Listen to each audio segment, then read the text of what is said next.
Politic, baby. We are in here live tonight. Let's make sure that everything is coming through crystal clear for the people before we get too far into podcasting action. Make sure you subscribe, show some love, share this with anybody that. Damn that! So it just picks it up really like that. That's interesting.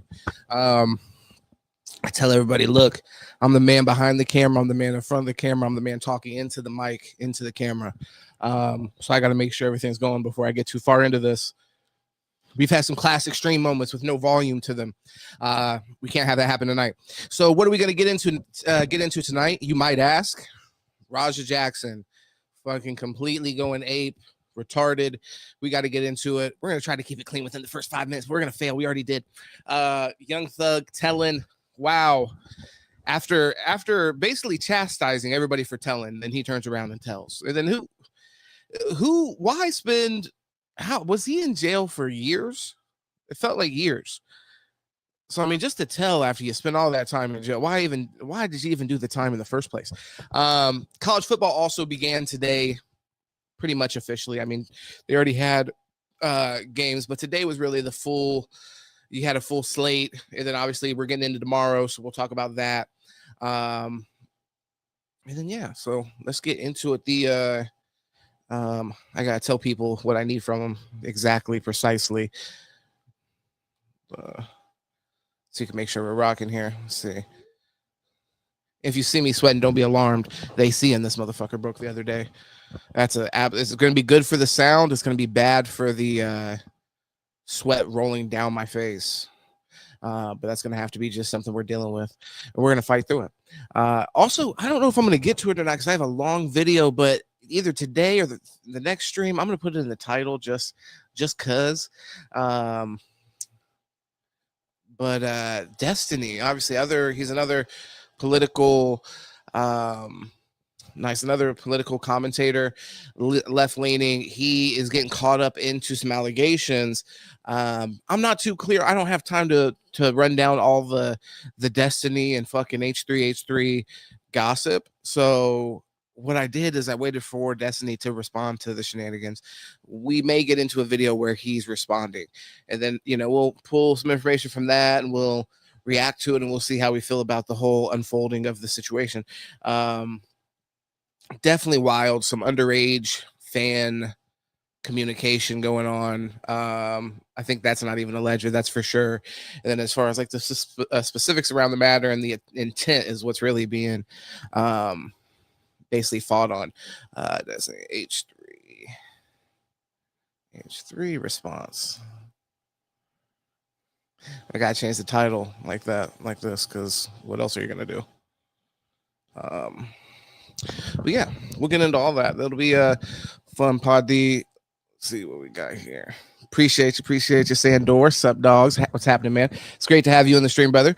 Like I was saying, I'm going to talk about this Raja Jackson thing, as well as, I don't know, you probably don't give a shit about Young Thug and the whole snitching thing, but there's a bit of a culture here. Well, I guess it's a culture that exists everywhere. Criminals say don't tell on each other.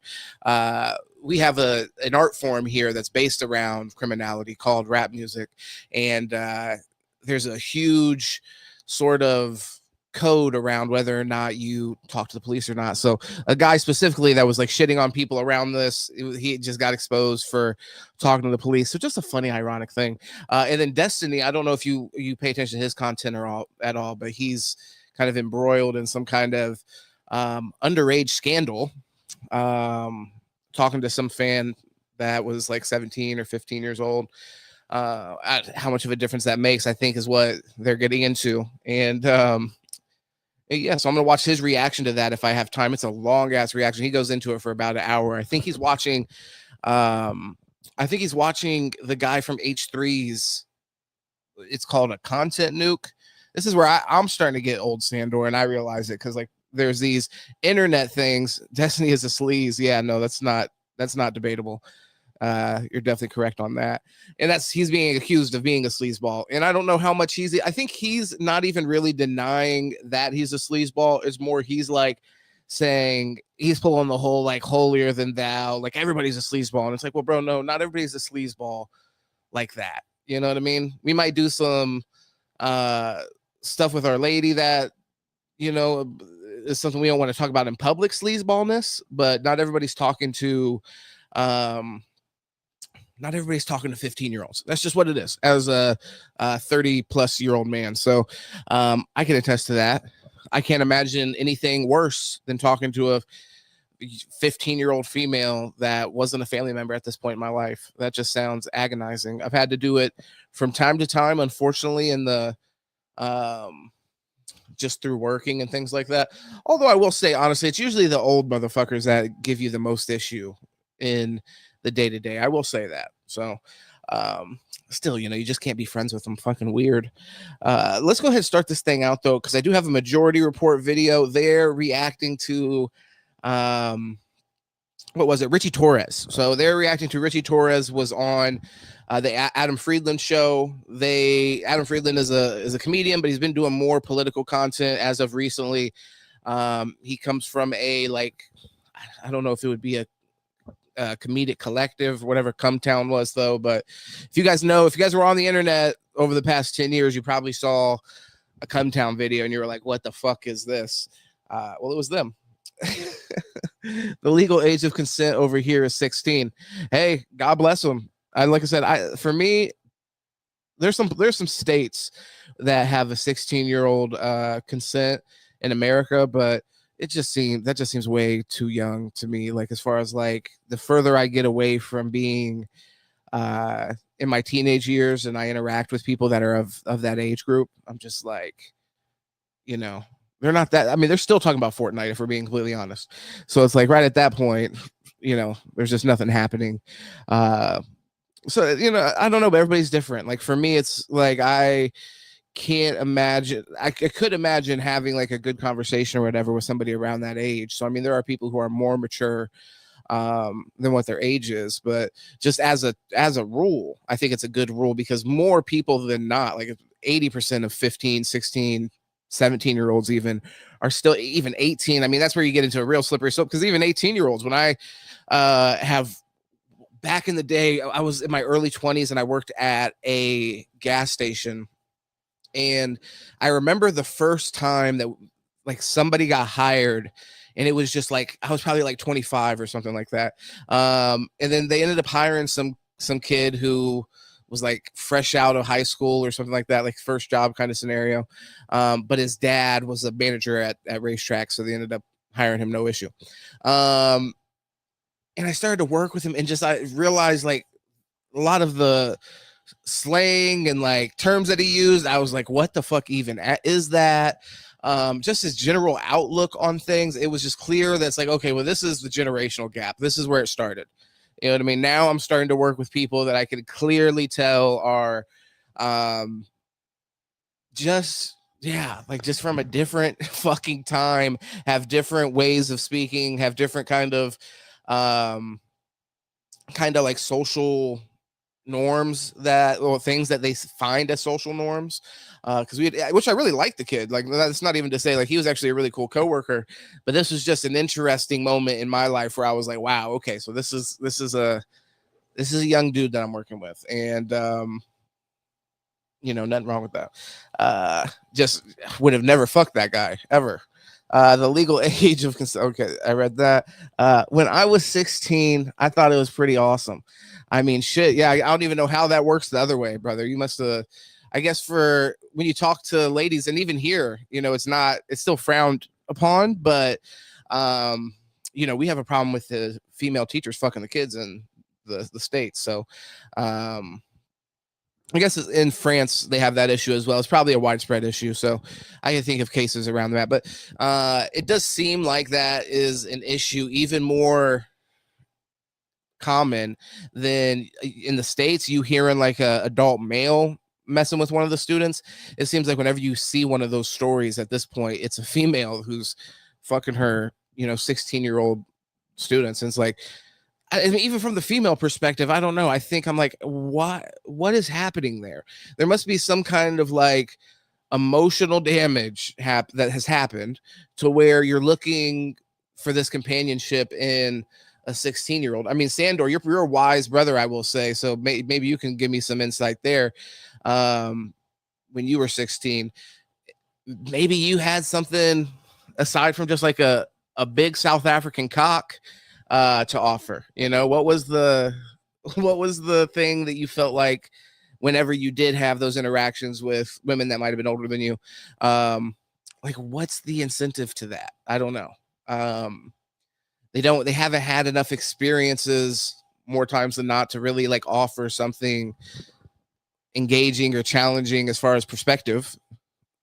Maybe like I said, I know that I'm generalizing, so I know that there are kids obviously that this would be the case, but yeah, I'm just curious. What was it that you think was drawing the cougars in, Sandor? How are you luring them into your trap and then cashing in? Let's see here. People were more social and the teenage hormones did the rest. Yeah. Well, that's fair. That's what they were looking for. They were looking for somebody that actually was trying to fuck. And that is true as far as like more social. I mean, I'm of this time where it's like, you know, I have a little bit of like, I could be antisocial and like I've talked about on here before with my neighbors. I could not tell you my fucking neighbor's name.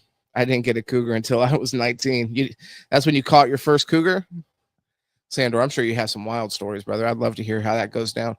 With 19, I don't remember when you said you moved when you were a kid, right? So you were already in, she was 46. Holy smokes. 19 to 46. So, I mean, yeah, brother, without however much you want to share on that, I'm very intrigued. What was the thing that drew this person in, you feel like? That if you don't want to share it, you know, you don't got to share too much, but I am interested. I'm sure any of the young men that happen to come across this in the future, they may be interested as well. How is it a 19-year-old bags a 46-year-old, which that's completely legal, by the way. I think it's fair to talk about that. It's completely legal what you did there. Rebound one-nighter. Hey, legendary. Sometimes it has to be like that. Yeah, sometimes it just has to be something that you put down the record book says, you know, shit, it happened. We went up that night, and then I came down, and it's back to reality. And then it's like, fuck, the 46-year-old went back to her accounting job or whatever she was doing, being the wife of a, or was she rebounding or were you rebounding? I'm assuming she was rebounding. That's why she was vulnerable.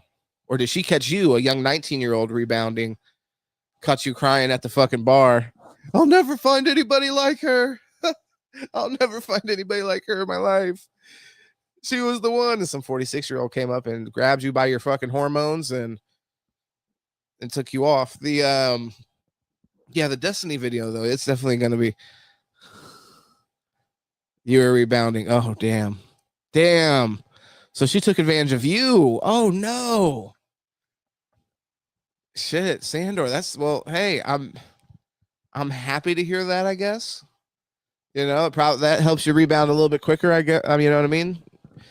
You're like, hey, it's not going to be that bad. The first night, you're like, damn, am I ever going to get any ass ever again in my life? And then that was God saying, yes, here's a 46-year-old angel that I'm going to send your way.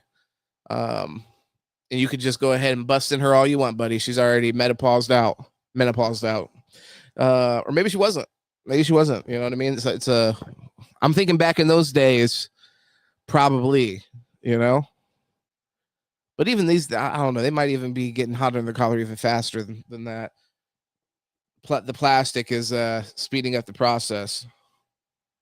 It's the plastics in the water, obviously. Let's see. Let's get into this majority report video because I did want to get into it. It's a little bit longer, and some people might not be interested in hearing about Israel and the Adam Friedland show and all that. So people that are, God bless them. Let's react to it. Let me make sure that everything's going as planned. Hell yeah, it is. Trying to pull up the fucking, because from my view right now, okay, it says I'm live. From my view, it wasn't saying that I was live. It's saying the stream was still upcoming, and I'm like, you got to check YouTube because YouTube is always doing some bullshit. If anybody, I've asked, this is a Sit Politic challenge. I want to put this to everybody out there because you would help me with just my, it's not helping my analytics, but it's helping me identify things. I've been putting fucking Sit and Politic into the search on YouTube. This is no bullshit. And I want other people to try it because maybe there's just something fucked up with every electronic in my house. But I put Sit and Politic in on the search bar, and it gives me results, and then it says, we're showing you the results of Sit and Politics with an S. And then underneath that, you have to be paying attention, or else you'll just be like, well, where the fuck is anything? Underneath that, it says, would you like to see the research or results for Sit Politic? Which is what I typed in. Isn't that so fucking crazy? I just can't stress this enough. I already wrote fucking YouTube about it, but it's like you can't get in contact with anybody directly at YouTube. You're just talking to robots, and they just decide whether or not they're able to help you with it or not. If they can't, they feel like they can't help you with it. They're just like, here's a fucking FAQ page. That's the future. That's the future we all have to look forward to. Businesses that there's nobody even fucking working there. You can't even get a hold of a person. They literally just show you the fucking FAQ page and you troubleshoot it yourself. And I felt this, by the way, I've had jobs in the past where it's like there's less and less support from above, where it's like you'll have some issue and then they'll send you this fucking like manual on whatever item or whatever device that you're having issues with in the store. And they're like, yeah, go ahead. And this is the manual. Go ahead and troubleshoot that and fix that. In the absolute last situation, we're going to send somebody out to help you. If we can avoid it, if there's any way that we can avoid it, they will. If there's any way they can get around fucking paying people or having, either way, this is a whole nother side note. Let's put a pin in that one. Let's get into this fucking Majority Report video.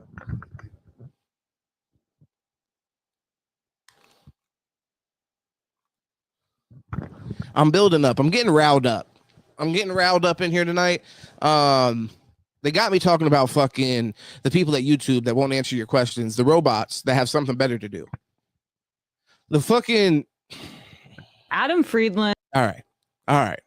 Look. Majority Report. So we're going to talk about the Majority Report. Sam Cedar is not on this video, so everybody be a little bit sad about that because you got the other fucktards in there today. It's Emma Vigland and I don't know, one guy's name is Brandon. There's another guy and there's another guy. We're going to, no disrespect to them, I just don't know their names. But we're going to watch this. I've told you guys before, Majority Report, I like some of the content they make. I like some of the discussions that they have. But I can't really take them serious as people. And this is why. Because the motherfuckers never disagree on anything, ever. We're past 5 minutes. We can loosen up now. We can get into it. Look, the motherfuckers never, ever, ever disagree on anything.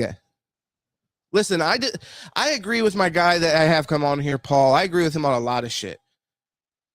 But we sometimes disagree on shit. That's normal. We're being honest about our own positions and our own way of seeing things. One, sometimes they disagree and then they just decide I'm not going to talk on this because whatever I'm going to say isn't blindly supporting whatever the co-host is saying, which in that case, what's the fucking point of having more than one person? You might as well just have one person if only that view can be represented. The other side of that is, excuse me, let's go. We're rolling. Emma is kind of hot. No, she's actually fucking smoking. Let's just be honest, but we're not talking about that. And I actually like Emma, and I like when she went on Tim Pool, I thought she was really impressive there, held her ground, and did a great job. That's why I would like to see like their opinions be honestly represented, because I know that fucking Emma doesn't agree with Sam on everything he's ever said ever. I know, and the other guys on the podcast who I already fucking didn't remember their names earlier, I'm not going to try. No disrespect. So, yeah, I just think the show itself would be better if we were able to see Emma in her position, whether it be like further left than Sam. You see sometimes, I don't know how much you guys watch Majority Report, but I feel like there's sometimes that I'm watching closely. I'm reading body language a little bit, where it's like, I've seen sometimes where maybe somebody will say something, you see like kind of like a look out of the co-host's face where like, but they won't outwardly say, like, okay, what you just said right there, I completely disagree with, and this is why. So I would, like I said, I would just like to see more of a diversity of opinion on that show. And this is coming from the perspective of a liberal. I want to see a spectrum of those beliefs represented on shows like this, not just, some fucking let's dunk on conservatives hour. Like, even though sometimes that's good, sometimes you do have to have, hey, look at these fucking retards over here that are following the cult member and like sucking his dick, while at the same time he's openly saying like, all the shit that we promised you that we are going to actually do for, the average person, I'm not going to do, but yes, we're still going to cut taxes. Go fuck yourself. But with this show, we're just not getting that as far as like Adam Friedland had Richie Torres on his show. He's just had a bunch of different interviews that seem to come out of nowhere, including one that was pretty hilarious with Anthony Weiner. Chris Cuomo. But the latest one here is Richie Torres, obviously a member of Congress who has become notorious for taking a lot of AIPAC money. Just for the record, though, like I said, so Emma's the one in the middle. She is smoking. There's no doubt. Guy to the left, I don't remember his name. What the fuck is going on with that haircut? Respectfully, we're going to talk about important shit, but what the hell is going on with that haircut, brother? Seriously. And why are you like turning your head off to the side like you're showing something off? Fucking stop. And being a vociferous defender of Israel's genocide in Gaza. Wow. And speaking with a lot of authority about what Jewish people... This guy on the left genocided the entire left side of his hair. Crazy. Care about, and what is anti-Semitic and what is hateful towards Jews and what is not. Adam Friedland is a Jewish man, and here sits across from Richie Torres. And like, I know that it seems like what Adam was saying when he posted about this was that he had mixed feelings about this interview because he was very vulnerable. I think it's really awesome that he was and showed, courage to put yourself out there in this way, to speak about his experience of being indoctrinated into Zionism and having gone to Israel and what the process was like to extricate himself from that. I always think that's valuable when people talk about it. And what I think the best part of what came out of this interview was that Torres looks like a sociopath, and he looks immensely vapid and callous and corrupt. And for my money, that's a pretty good outcome, because that's kind of the reality. So here is an excerpt from that interview talking about Israel. You're being a dick. That's mean. No, go back a little bit, if that's okay. Yeah, maybe like 30 seconds. By the way, it looks like they are picking this interview up like 3/4 of the way through the interview already. So this is perfect. The world saw the Holocaust, and they established standards for what a genocide is. It was the same year, and the world said that. Jeez, sinus congestion, the Jews' single biggest enemy. This shouldn't be a thing that happens. Pause briefly. We don't need to take it off the screen, but he's referring to 1948, basically saying that the standards for what constitutes a genocide and the same year that the state of Israel was founded, it happened at the same year. Like, it doesn't make sense to me. What, I don't know. It doesn't track to me. Why? I think he sounds typical as well. That sinus congestion that's going on is just like, it's a dead ringer. There's this fixation with kids at a school and two examples of people at a restaurant that there was banging. Two examples. I mean, there are surveys on it. Read the EDL surveys on it. It's hard for me to talk about this in public. Clearly, You're being a dick. That's mean. No, I'm not being mean. I'm just clear it's an emotional topic. All right, I'll share with you what happened. I'm not. I lived there. I don't intend to be mean, so. Sir, I lived there when I was 18, and I grew up a Zionist. And we were told, and our whole community in this country is told, that we have to defend Israel and love Israel because it will stop at the Holocaust. It will stop another Holocaust from happening. And my dad was born in 1951. That was 6 years after these atrocities. His friends' parents, he knew these people that had been through this hell, these skeletons. And it terrified us.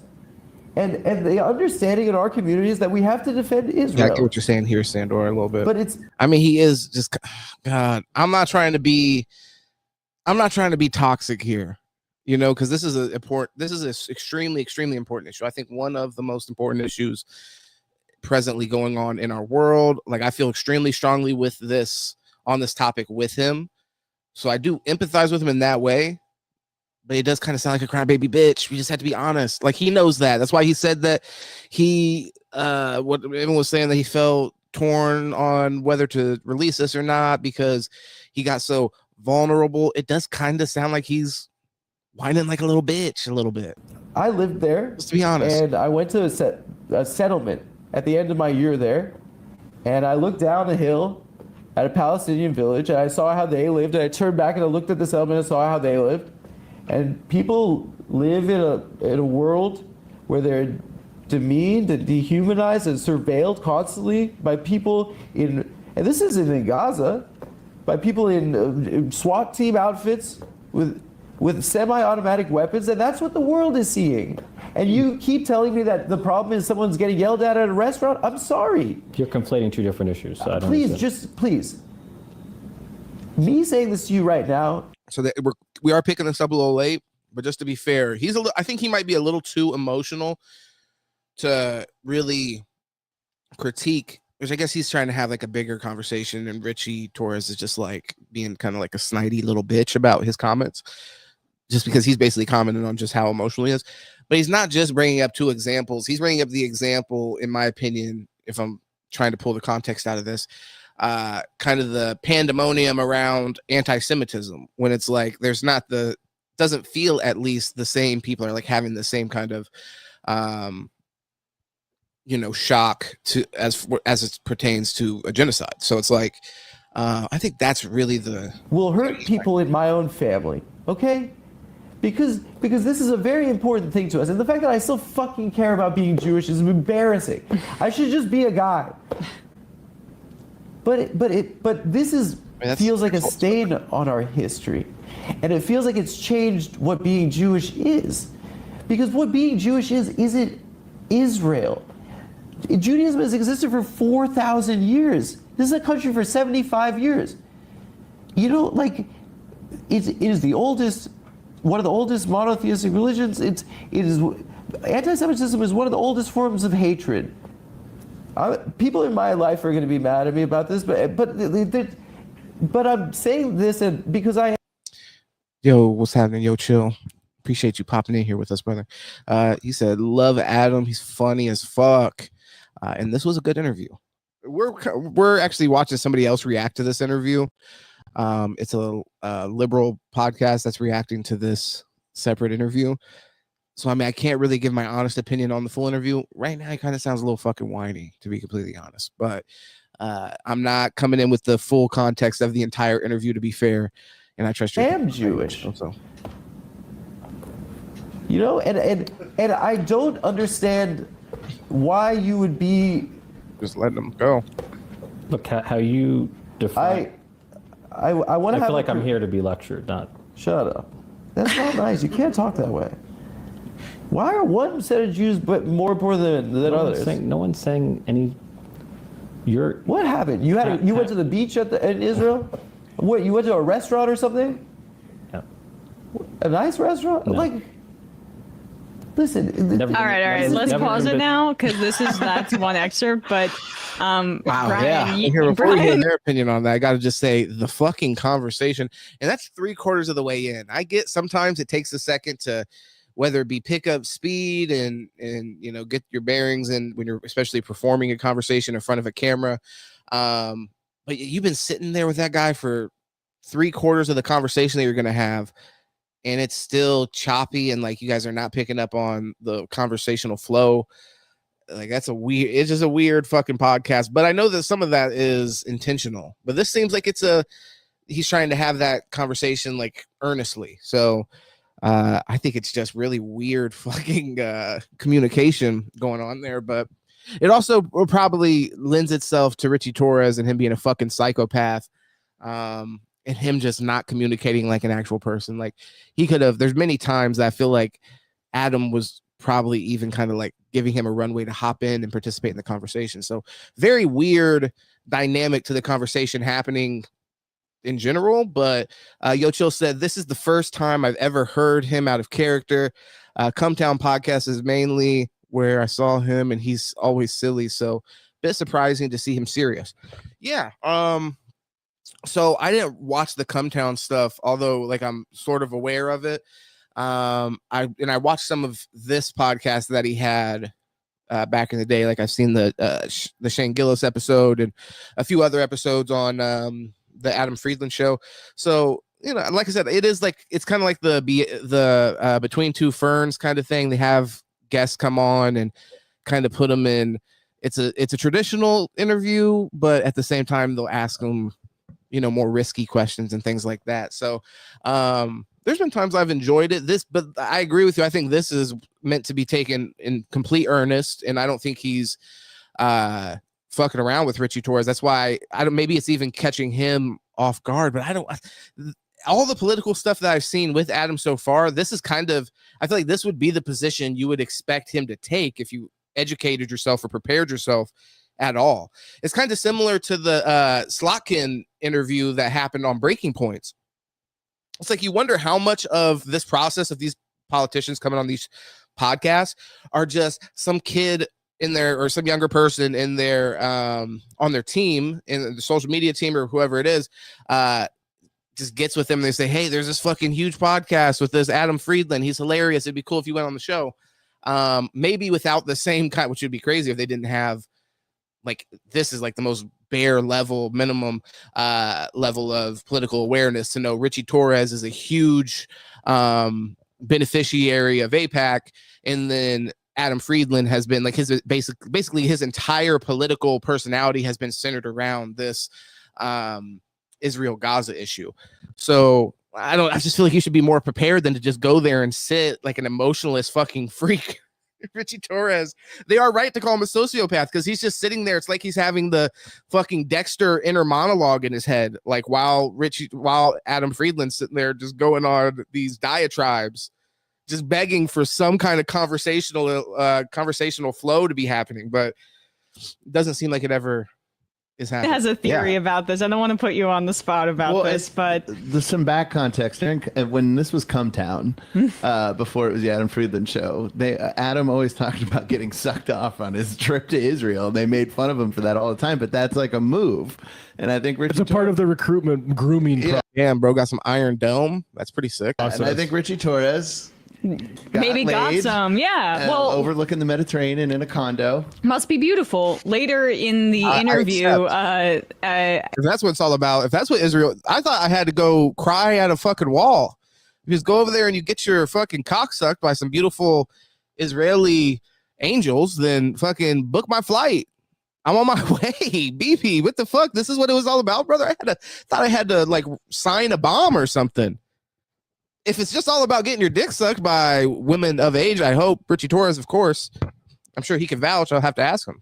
He brings up gratuitously Tel Aviv pride out of nowhere, which is just like another way that Westerners get sold on the idea that like Israel is this egalitarian place. Beat him with a fucking club if I hear anybody say that. Because they have pride parades there, although you can't legally get married in Israel if you're a gay person. Let's leave that alone for a second. So it was informative to see how Torres bought into that and how it seems like he was on an Israel trip when he was really young. Richie grew up 24 years old. 24. Yeah. Richie grew up like in a lot of poverty. Yeah.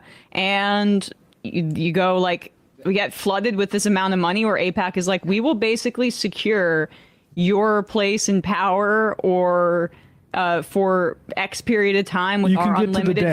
Guys, tell me about a time in your life. And just maybe reference an age, but just really think about this. Tell me about a time in your life when you would have sold out your entire country for a fucking vacation. Wowza. Holy moly. That is bad. I have been broke my whole fucking life. Okay? From cradle to who knows. To be determined if to the grave. But how I get on this podcast and talk, probably to the grave. Listen. I'm good on. That's why people with integrity need to be in these positions. Like people, like it's crazy. Like I don't give a fuck if you're poor, whatever. That should not be enough. Now to go on the vacation without any context as a 24-year-old, or even with context, hey, you show up here, we're gonna get you some, beautiful Middle Eastern gypsies to suck your dick off. That's a hard thing to say no to. But if you have any kind of political awareness, you gotta say no to that. It's not worth it. We have those in America. We have gypsies here. You don't have to sell us out for it, for the low price of $49.99. You can hit the blade. They'll take care of you. Funds, you can get to the dance. If you're a guy like Torres who doesn't seem to have a lot of scruples, you sign up. Yeah, he was plucked out of poverty and joined a mafia. Yep. Yeah, I mean that's our political system. That's why I'm gonna pause it. But just so you know, Sandor, in international audience, the blade is where you find whores. In America, we call that where the whores are at. That's the blade. Just to be clear with the vernacular. Yeah. But I mean, Adam Friedland is actually a pretty earnest guy. I've been a fan of his since Cumtown was using the Home Improvement theme song as an intro. We had him on the Michael Brooks show 6 years ago talking about, and I believe an I-24 interview that he did, and he was similar to this, sort of embarrassed about it. He didn't really want to talk about it, and then when posting this, he said they weren't sure if they're going to release it. The trouble is he was too earnest for what is a complete psychopath. I think that shows to people. Like Richie Torres is when you say the word buy in, he's bought. Mm-hmm. Like he would not be there. We would not know who Richie Torres is unless he was willing to justify everything. The Wizard of Oz is talking off camera. He's actually on point right now, and I'm fully agreeing with what he's saying. As much as I'm criticizing a bit Adam Friedland's, I'm not ready to give him a fucking gold star for crying on camera. Like that's just not me. I'm sorry. Maybe I'm a cold psychopath myself. But I do think what this guy's talking about is actually absolutely correct, which is in a different environment, in a different conversation, I think it would have been received differently. Just the fact, it just seems out of place when you're sitting there talking to a fucking iRobot man who has no emotions on the scenario. And he's like, what the fuck do you mean? More than two people? So it's like, I think this is actually the Zionists want justified and nothing that they don't. And to the extent that he will ever break with Israel, he has permission to, because it's untenable. Also, I think, you do Richie Torres and people like him too many favors when you even insinuate that they care about Jewish people or Jewish people being safe. And that's not what Adam Friedland was doing. And I think that was a very powerful clip because he was obviously very vulnerable. And correct. He was Rich. I believe that obviously, because he doesn't have any reason. This is 100% true as well. Richie Torres doesn't have any reason to actually give a fuck about the people of Israel or Israel itself. It's obviously based around, he wants whoever is going to pay him the most money to be safe. So it's that. It does translate into him wanting them to be safe, but it's not like some kind of desire based off some humanitarian ethic. It's like for me, obviously, I've been very clear that I view the situation as a genocide, and I think it needs to stop immediately. But I mean, I would still also, after it stopping, I wouldn't be like, well, fuck it.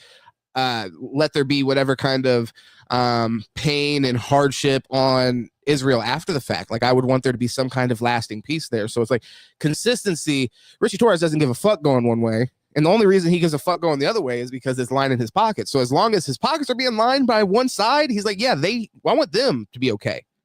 It's important to hear about these experiences and how people extricate themselves from these sorts of ways of thinking. But Richie Torres, most Zionists, like their care for Jewish people is more about the care for the power that invoking Jewish people's identity in like that collective. And, in the case of the Holocaust, that collective tragedy and trauma has allowed them to wield within our political system. And it's not just the Jewish identity. You see this across the board with the way in which a lot of our political parties engage with identity. It's not about the people. It's about the power that you can garner from co-opting people's story, co-opting people's tragedy. And then, once it's no longer politically useful, they jettison them. Like, I have no doubt that once, being really, really pro-Israel, being really, really like evocatively anti-Semitic is no longer valuable to Trump or no longer valuable to the Democrats, Well, you can already use an example of this with the Democrats. For example, the trans issue. So you have people that were diehard around that situation. And I'm not saying everybody has to be in order to align with the Democrats, because I don't feel like I'm extreme on that issue at all. But a good example of that is obviously Gavin Newsom. And that's a lot of the criticism I have for Gavin Newsom right now is 6 months ago or whatever it was, when he was having fucking Charlie Kirk on his podcast and fucking sucking him off and basically conceding how out of their mind, the liberals have been and all this. And like, that was where he was more positioning himself. Even though before that, when it seems like it would have been more, politically effective to align with those people, you see how quickly that changes just based off the inconvenience, the political inconvenience. So I think he's 100% right, touching on, this is not some like actual issue that they have like some kind of like moral investment into. And a lot of these people are not holding moral positions to begin with. You won't hear anything about it. And the anti-Semitism that has arose as a result of their actions will be something that they don't take responsibility for. They have no solution for. They'll maybe go on TV and chastise people about it, but there'll be no structural solution or acknowledgement of how we got to this point or their role in getting to this point. Yeah, and Adam touches on this too, where his assertion is the correct one, which is that the people committing genocide are waving a Jewish star around, and that is contributing a lot more to anti-Semitism than to the people protesting it. This was another part that I found, I sent the codes in our chat. This was another part that I found to be fascinating. They're going back and forth here, speaking about phrases like from the river to the sea and Hamas's intentions with the state of Israel. And you see how Torres uses the Hebron massacre to basically justify the Nakba, which he doesn't acknowledge in the clip. And Friedman kind of calls him out on it. So this was another part that I thought was good. They didn't have to fucking move because black people could vote. AJ to space, what's going on? Talking about South Africa. Tell your kids to come back because we need them to build our country. I don't know. I think that I don't see what's wrong with people being afforded the right to vote. Do you think that's what Hamas means when it says free Palestine from the river to the sea? To me, it seems like maybe if there's a recognition that people were cleared off their land in 1948. But there are those who only want. Not to derail this too much, but I'm excited to talk about that topic, Judson. I'll say you're going to get no argument from me, 100%. Fuck it. Plus, I think he's gay like me. Shout out to you, Judson, and your gayness. Why not just fucking go to prison then? In his case, not in your case. Oh, yeah, I saw this today. Torres is a complete sociopath. Yeah, no, he's stone-faced. He does not give a fuck about anything that's being said to him. A Jewish state, and there are those who only want a Palestinian state. Then they could fuck off. And we should be advocating for the coexistence of Jewish state and a Palestinian state. I continue to believe the two-state solution ultimately is the inevitable path forward. It's stupid. There were 1,000 Jews who were murdered before the establishment of Israel, like a half a century before the establishment of Israel. What's going on with the way this guy talks, though? Why does he talk like that? It's like if you just had any life in you, anything that you would say would come off 1,000 times better. Like, get this guy a fucking shot of coffee or get him maybe like a Code Red to drink real quick. Throw back a MTN Dew. They're killing each other. Jews and Palestinians. Yeah. The Hebron massacre. Maybe a body double. It doesn't make sense to me. This in 2025. The only point was there was violence against Jews before the establishment of the state of Israel. There's violence against Palestinians. I mean, sorry, can we just say like the establishment of the state of Israel was more than just a brief moment where England's like, hey, here's Israel. There was a Zionist settlement process going on for the decades ahead of it. Like Rashid Khalidi's 100-year war of Palestine isn't called the 75 years war on Palestine for a fucking reason. Yeah. There is no. Sorry, go ahead. I was gonna say there are no other examples where like America or American politicians would apply this logic into any other group that has had violence committed against them by colonial powers, by even like coexisting powers within their own region. They would never accept like inter-ethnic group, like concentration camps in parts of Eastern Europe. I mean, they maybe would, depending on who was in charge, but you know what I mean? Like the argument that they're making for this is entirely predicated on it being in service of the, United States war machine, and of course our NATO allies in Europe. But like it wouldn't apply to Native Americans doing it, to white people in America, Black people doing it. It's the kind of logic that like you can use to like kind of convince liberals that this fascism has like a liberal bent to it. But it falls apart when you look at any other example of like how we treat minority groups or what we think that they deserve around the world. Right. And I'm reading here from the Jewish Virtual Library talking about the Hebron massacre, and this is their read of it. Hebron had up until this time been outwardly peaceful, though the tensions hid below the surface. The Sephardi Jewish community in Hebron had lived quietly with its Arab neighbors. We're going to get into that, by the way. You guys are coming in. How about the shout out to Judson fucking coming through to support Young Thug just because he thinks Thug might be homosexual, which I mean, there's clues. The flags are there. The rainbow flags are definitely there. And then McKinley Raja is an uncaged animal coming in fucking hot. No, but I have that like the full breakdown for that when I get to it. We want to open it up with this political stuff because, like I said, this video is a little longer, so just gives the video time to reach the entire whatever kind of push it's going to get on YouTube. But we're definitely the Raja shit. If you're not informed on it, don't worry about it because I have literally like every video I could find on the Raja thing. So we'll go through it step by step. And then Jada says, I can't stand that guy's voice.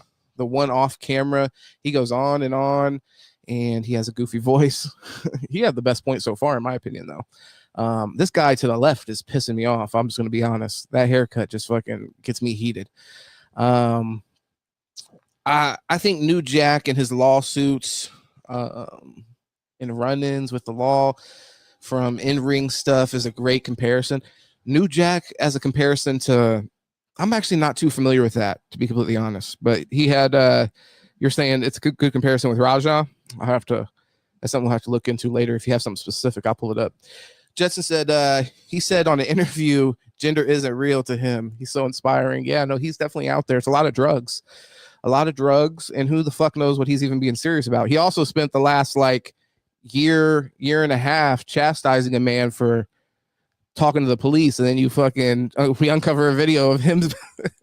I'll tell you anything you need to know. He sounded like Michael Jackson in the video.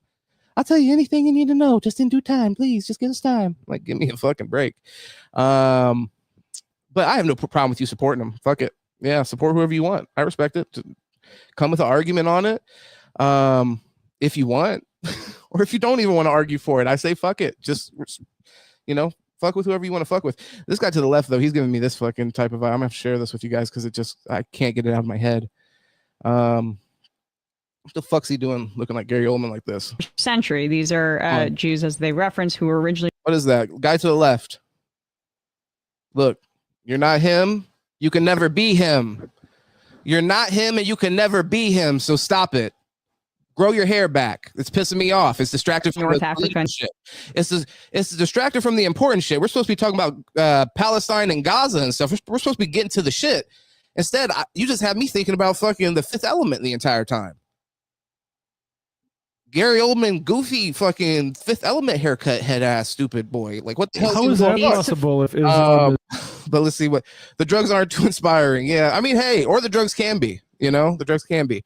It's prison drugs probably that put the fucking holes in his brain. He forgot that he was cooperating with the police. Bro, I snitched too. Not gonna lie, I'm a good little white boy. Yeah, well, no, the thing is, I don't have any problem with him snitching. I say the man had a family to go to and he had a whole fucking career and some millions waiting for him at home. I get why he was ready to get to the silk sheets and get the fuck out of prison. My problem is you literally were like dragging people's names through the mud, basically saying people had to not listen to their music or not work with them, talking about Gunna and all that shit. So that's just the fake shit. I say there's nothing fake about snitching. Snitching's the realest shit you could do. Tell the truth. The fuck? I support telling the truth. That's the thing. I'm a tell the truth type of guy. I say tell the truth, go in there. You know what I mean? Well, really get a lawyer. But he was past get a lawyer time. He was fuck time. So at that point, yeah, I say do what is best for you and your family, and Godspeed, brother. But that's why I'm not going to be in those kind of positions, fucking being a rapper / drug trafficker / rap about the shit. Dumb motherfuckers. But let's get back into this video just so we can breeze through this, because like I said, I'll get on a tangent on that. You guys are bringing up some shit that just really grinds my gears. Is inherently violent. Right. These Sephardi Jews spoke Arabic and had a cultural connection with the Arabs in Hebron. In the mid-1800s, Ashkenazi, native European Jews started moving to Hebron, and in 1925, the Slobodka Yeshiva, officially called the Yeshiva of Hebron Knesset Israel Slobodka, was open. Yeshiva students live separately, and basically it becomes a clash between Zionist immigrants, as they write, and their Arab neighbors.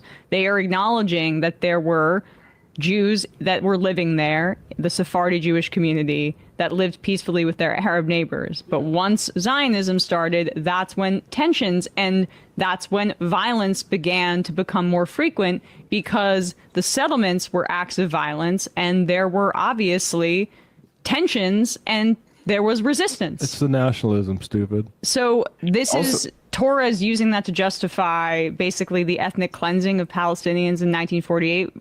Go ahead, Brandon. And also, he's still justifying it now. And evoking the two-state solution is just a stalling tactic.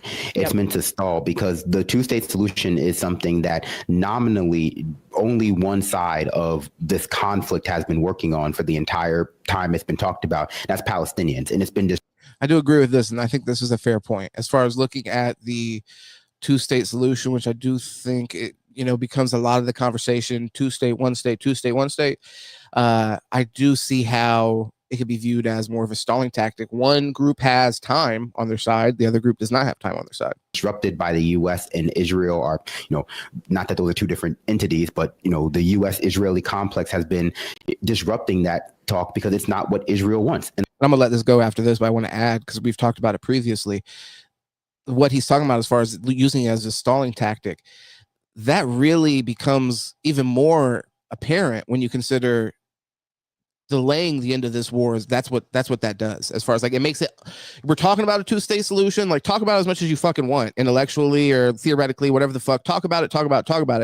But it's at the end of the day, the longer that these massacres go on and the genocide goes on between these populations, it becomes less tenable to even be an option. So then by the time that we're not even going to get to the point to where we're moving towards a two-state solution, but the time that the fighting stops, and then it'd be time to consider that, there's not going to be another population there to even have a two-state solution. So it's then all of a sudden it's well, whoopsie, Greater Israel. We accidentally created Greater Israel. Whoops. In the region.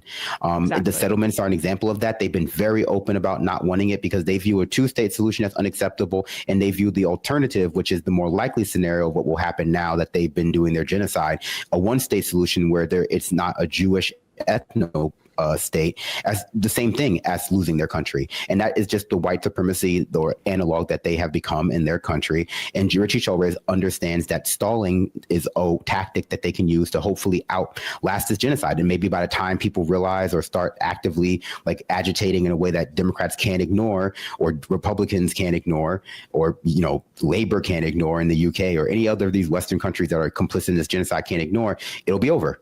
They'll all be in South Sudan, or they'll all be dead. And then everyone can then wake up to the genocide for the first time. All of the people complicit in our media can wake up to it. All of our politicians can wake up to it and go I can't believe this happened and no one did anything. And maybe we just won't do this again in the future.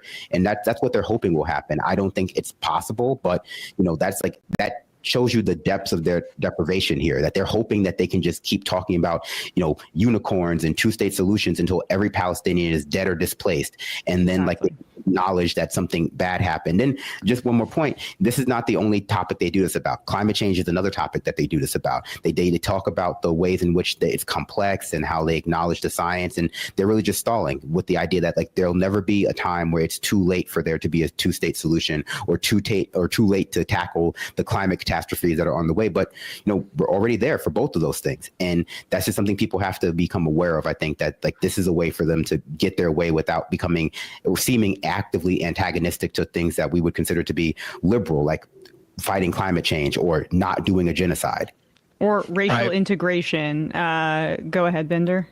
No, I was going to say what really, struck me when I was watching this, along with, Adam's, very emotional discussion, and I thought that was great. Richie comes off like he's offended, as if he has something to be offended for. Like, he's not Jewish. He's not even Israeli. He's not Palestinian. He's not, right? But he's sitting. Well, Adam's not talking. No, I get it. Yeah, right. Yeah. But he's sitting there as if as if Adam is saying something against him, and that just it struck me because that comes off very bizarre and inappropriate, by the way, when you're actually sitting across from someone who is actually Jewish and lived in Israel, who's sharing this feeling with you based on their own personal life experiences. For him to come off as if like something was said that deeply affects him when there's it's hard to say because Richie had like no personality at all. So I mean, offended, I hear what they're saying right now, but I also feel like this kind of goes hand in hand with this like whole, it's a common idea that there's like this purity test about talking about things. So it's like, oh, you're not from this specific group, so let me talk about it to you, and then you can't have an opinion on it. There's no way that you can even put yourself in the shoes or consider the factors and have some kind of opinion on the matter that might be relevant. Now, Richie specifically, obviously, is a soulless bloodsucker, but this I just don't think is this isn't a good intellectual argument, because then you end up breaking it down to like, well, why the fuck are you guys talking about it? Why do you guys have an opinion on it? Why do you guys give a fuck?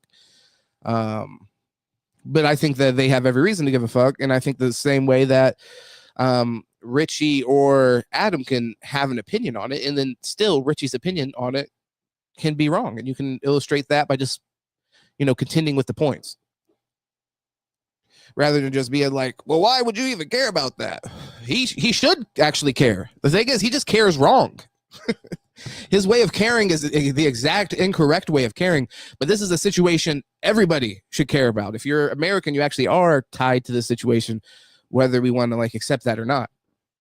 So Jada Spade says, yeah, Bender is annoying too, but he is right about Torres. I mean, like I said, I think with this specific point, I disagree that I think he's wrong. But I think overall the podcast is correct. The interview gets worse than ends. It's crazy. Oh, I wonder if maybe they cut something off from the interview or something. Maybe it went some direction that, because they started this segment out by saying that Adam was concerned about dropping the podcast, and he said because he got so vulnerable. But I mean, I feel like we're already seeing him be vulnerable, so if it gets even worse, then we'll have to. Nothing there. Richie Torres, life goes on for Richie Torres no matter what happens in Israel and Palestine. He has no family there. He has no connection there. He has no connection. He had a great night in Tel Aviv, Bender. Yeah. Yeah. Other than that, he has no connection to the other factors, such as, his Judaism, which he isn't. Yet he's sitting there like, what? I want to know what connection this guy has. If that's what the conversation has to be about. Upset that Adam would dare to say these things to him. And I think that really comes across, and it's not just Richie Torres. There are so many U.S. politicians, not even just politicians, also just evangelical Christians, period, non-Jews altogether, that for some reason they feel like their position on what's happening with and in Israel and Palestine has some sort of effect on them when it. Once again, seriously, I can't stress this enough, but just because it's so dumb, because he's like doubling, tripling, quadrupling fucking down on this point. Apply this to you fucking idiot. Like I said, attack the points and attack the position and attack what he's defending, for fuck's sake. Attack what he's defending. He's sitting here defending a genocide. Like, attack that point. But like literally everything he's saying, it's like, apply that to you. You sound so fucking dumb saying that, when it's like, apply exactly all the same things that you just said. Now apply it to yourself, and then actually consider the fact that you have a Gary Oldman from Fifth Element haircut. Like, you should be shutting the fuck up and going to the barber and getting that fixed. Doesn't at all. I mean, the effect is in their own imaginary land, where whatever no, in their his religion career believes. it does. It does, and though. for In Richie his Torres, career. yes, because that's why he's so indignant, Binder, and you hit the nail on the head. Is it's because the continued conversation around this is a threat to his political future, and he has broader, big ambitions. He was putting his name out there about running for governor potentially, but stood down because Hochul does already have a challenger to her left in Delgado. But you see the inherent anti-Semitism behind anti-Zionism in the way that he treats Adam's Jewish experience as something that is an inconvenience to him, or not. He's totally disrespectful about it because it is a problem for him using Jewish people to justify the blood-soaked money that he takes. I just want to go a little bit more into. I was going to say, like, I'm not sure if we're getting to that clip, but I think it's, or if we already watched it, I can't remember. But there's a point where he says, like, that's just your experience, or something to the effect of, like, that's not everyone's experience. Right. And, it might be in this, I forget, but okay. But I just wanted to point out that they never look at that. They never have that view when someone is sharing the opposite, right?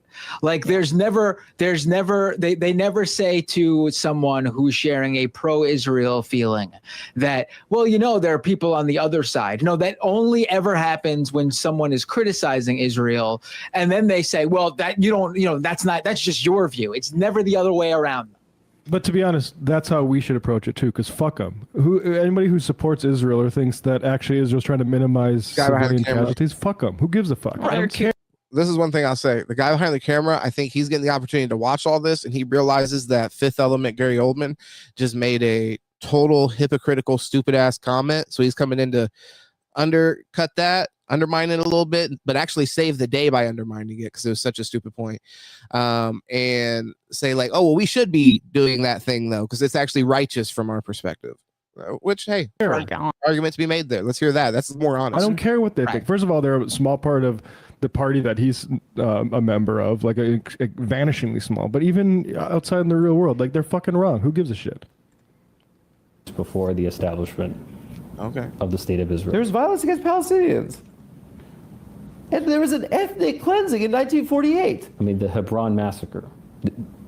What are you talking about right now? You're in the government. And listen, I didn't want to argue. Wait, I'm sorry, you're not familiar with the Hebron massacre in 1929? Oh, you got him. What you're saying? I'm sorry. Do you want to go massacre for massacre, sir? You want to go massacre? Do you want to go body for body right now on the Adam Friedland fucking show? Okay. That justifies an entire ethnic cleansing in 1948? Israel was a... Whoa, this is such a... What about ethnic cleansing or genocide now? We're talking about that. Like, once again, once we get caught up in these... Hello, what about right now? This isn't even a good argument. Hold up. Israel... What are you talking about? I didn't realize we were debating. I don't want to do it, but you say something like that. The Jewish state was established by international law, right? The UN passed a resolution. It's that recognized the establishment of a Jewish... What else does international law say? State. Yeah. And there were a number of Arab countries, including Egypt, that declared war on Israel. Yes. The War of Now we know who's in charge of the mouse on Majority Report. Independence. The Palestinians and Israel won the war. The Palestinians didn't declare war on them. They were just people that were living there. And they were kicked off their land. By the way, there were either 800,000 Jews that were ethnically cleansed from the Arab world. Do you know what? There were Jews. You know how many Jews there are Not in the by Arab the world? Palestinians. Almost none. I'm not talking about the I'm talking about the broader Arab world. So why do the Palestinians well, that's an interesting... Right, that's what I like. Responsibility of the Classic. Yeah. Arab world, the conflation of Arab and Palestinian here too. Another racist trope that AIPAC, tries to trot out there, that there's really no difference. Right. Keep going. The Algerians kicking the Jews out. You can relate. Why do the Palestinians bear the responsibility of Egypt invading? Israel's been a state for 77 years. Bro, it's so depressing what you're saying right now. You're proposing to undo an established state? No, I know people that live there. I have family that live there. I don't think that they should leave. What are you proposing? I'm proposing a democracy. I'm proposing an extensive demographic study of what was taken and what was lost, extensive reparations for what was taken, and a truth and reconciliation process where we can end this shit. What we're seeing right now is that members of the Israeli government are talking about clearing that shit out. And Trump, our president, is talking about putting a fucking jet ski museum there.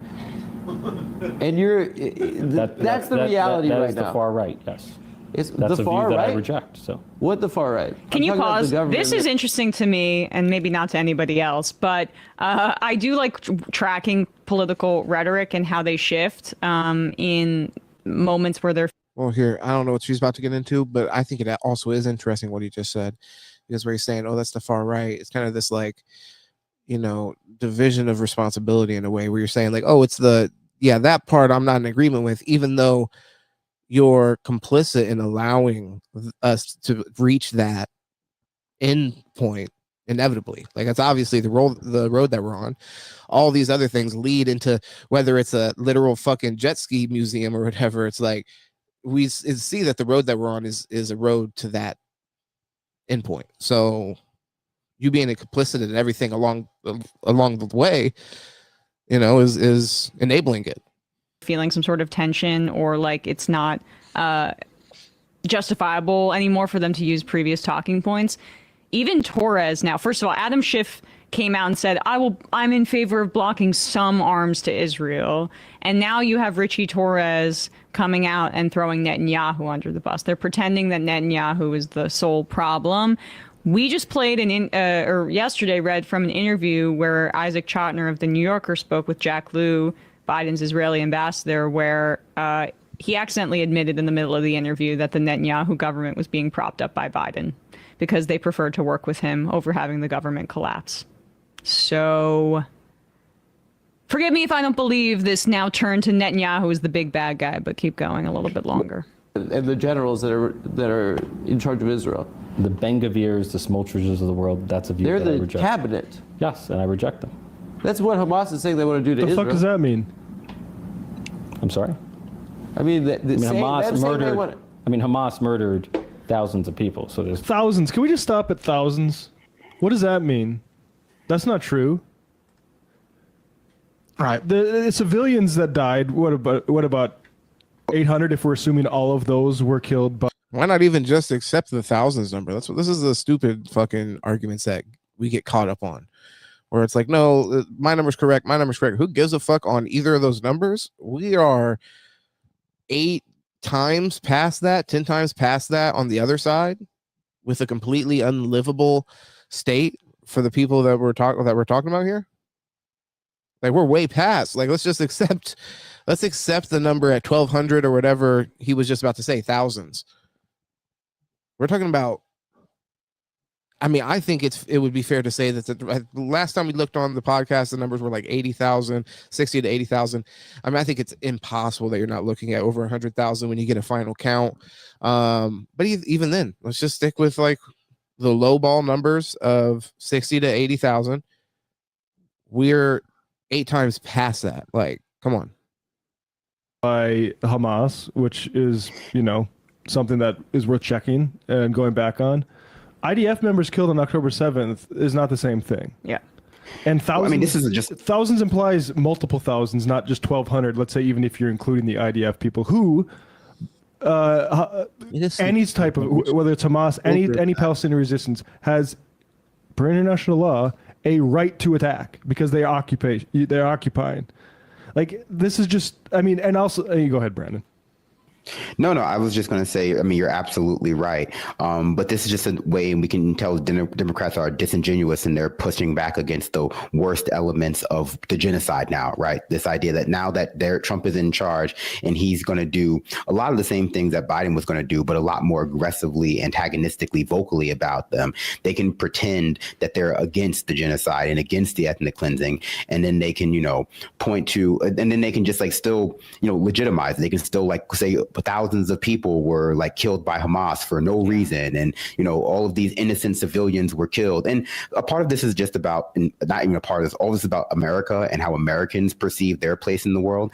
And without Israel, Democrats would have a lot harder time getting money from the military industrial complex, but also advocating for the United States imperial objectives in the Middle East, because like Israel represents a very convenient way for Democrats to pretend like they are pro-liberal values while still just funneling tons of money to the security state, to the to the intelligence agencies, to military industrial complex, to the war machine that destabilizes the Middle East and makes Western countries a lot more endangered by a result of like the blowback that they will inevitably experience in the form of like retribution from these countries, and then also just in the form of the violence that inevitably springs up in these countries by nature of the fact that they, valorize this kind of violence. They valorize and they legitimize genocide at the geopolitical level, at the international level, at the domestic level. We have an occupational force that's targeted towards brown people in one form or another. And, the violence that we experience will, just be interpreted as being out of nowhere, which will then just further fuel the war machine. It'll further fuel people, believing that there's barbarism over there as opposed to like what is really happening, which is, barbarism is seated in the seat across from Adam Friedland, right? Exactly. It's stuffed into a suit. Mentioning Hebron the same way Zionists mentioned October 7th, as if, this is the time where history starts. And there was nothing, say, before it that could have provoked such a thing that happened other than the evil in the hearts of the Arabs, as they call it. Exactly. And, I mean, that, it seems ludicrous, but that is how our entire media understands this supposed conflict. Where it's even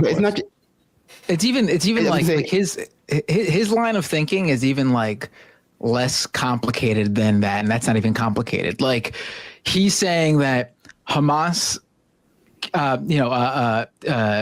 so Adam brings up how those far right elements are in Netanyahu's government, and so Richie Torres is able to just bat that down by saying he doesn't support those guys. Yeah, even though they and their government are responsible for tens of thousands, if not hundreds of thousands of deaths. Oh, it's hundreds over the of past thousands. couple of We years. got to use that only going forward. Yep. Right.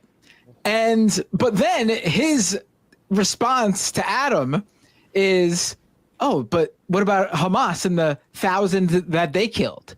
As if that's like he doesn't even see how that's the equivalent. It's not equivalent, but how that's the equivalent on each side, I should say. Like, if you're he saying thinks it's worse. He thinks it's worse, right, for sure. Right. But if you can just bat away the bad elements of the Israeli government that you view as the only bad elements of the Israeli government, and wash your hands of those hundreds of thousands of deaths, but then you're going to turn around and say, but by speaking out against Israel, I guess you just align with Hamas, and you're responsible for the thousands that they killed.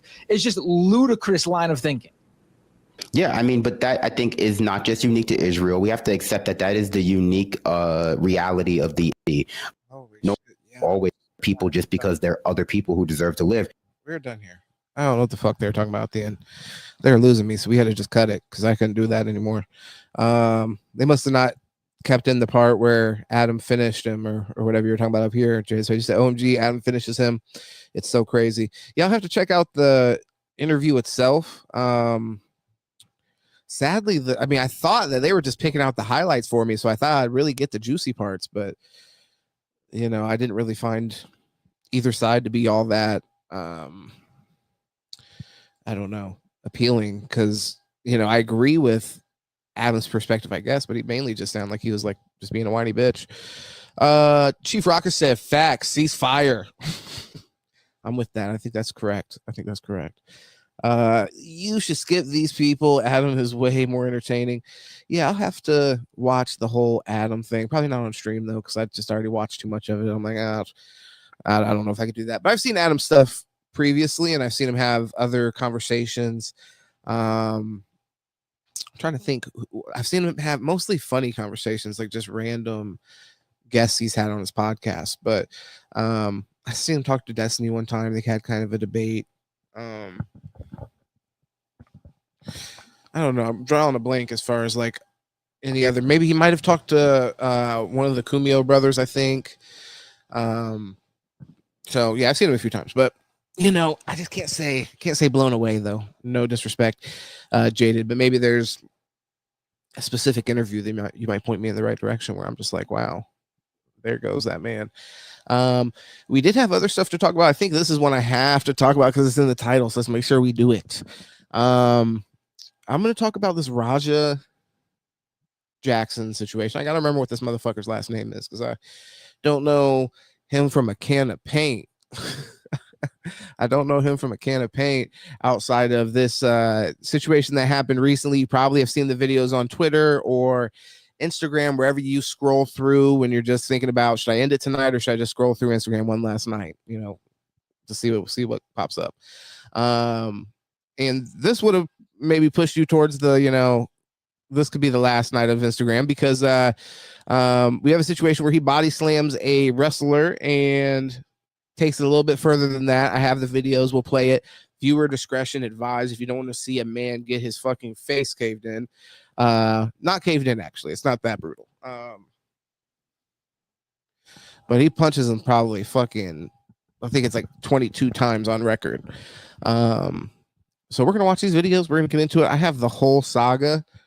It is a painstaking process of going and getting every single one of these videos. So I hope you guys enjoy this with me, or maybe enjoy is the wrong word. I don't know, but we're going to watch the videos anyways.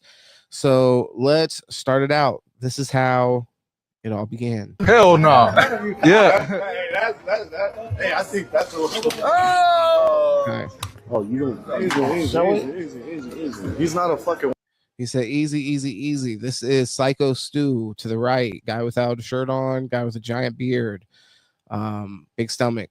And the gentleman to the left, who honestly in this video here does look like a little guy. I don't know. There's some serious mental health issues going on, as well as, I don't know. This motherfucker just has short man syndrome. There's no other way to put it, really. It's a can put over his head. Psycho Stu for a second thought he was Stone Cold Steve Austin. He did get a little crazy. Oh, you don't show it? Easy. He's not a fucking worker, bro. Calm down. Yeah, what the fuck was that? You're good. What the fuck was that? You don't sell it? No, he's not a fucking worker, bro. What the fuck was that? Hold on. I don't play that shit, bro. Oh, sorry. Nah, I will fuck him up, bro. I know you will. We're good. I will fuck him up, bro. I don't play that shit. Sorry about that. Nah, I will fuck him up, bro. I know you will. I got you. I do not play that shit at all. Nah, I got you. You good. Apologize for that, man. Fix that. All right, so this is first part of the saga. We're opening it up. He did get a can crashed over his head. Guys, I want to be respectful to wrestling because everybody that watches, if you know me, you know I love wrestling. Okay, so this is no disrespect to the beautiful art form, American art form of wrestling. I love it. But if you guys didn't know, there's a little bit of choreography going on. You know what I mean? It's planned. Believe it or not. I hope I'm not ruining this for any kids. You shouldn't be watching this anyways on YouTube.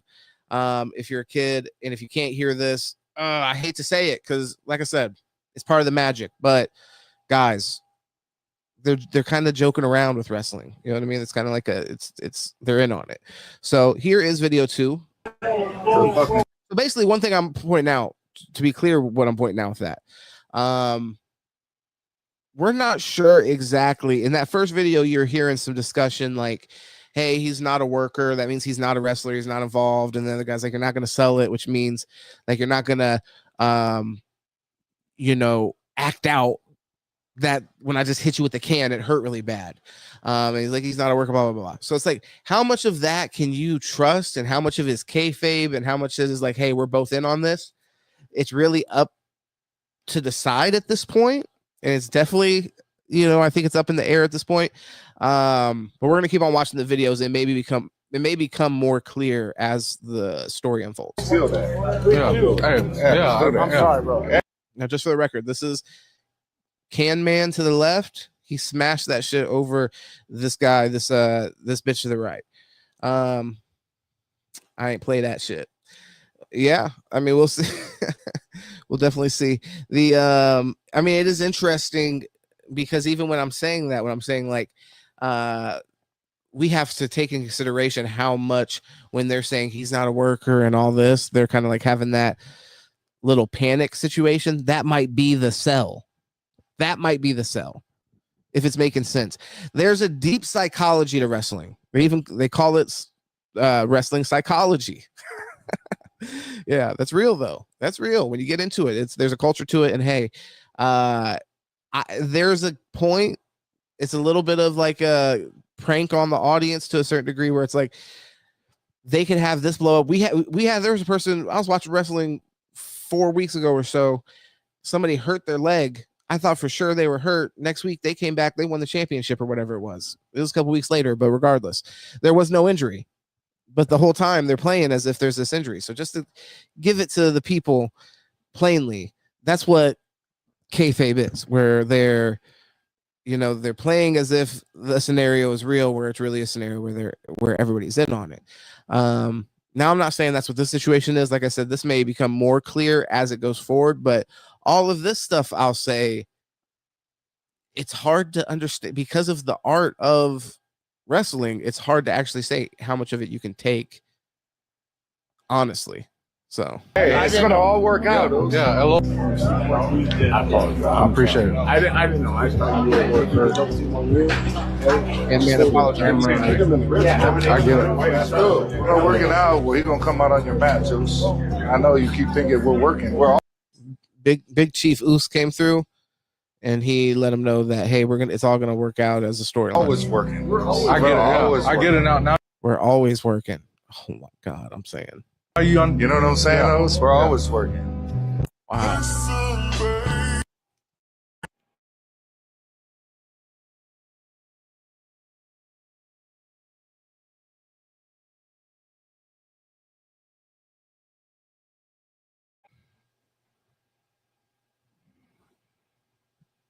Feel that. Yeah. All right, I gotta see if I can fix the sound. If you guys hear me,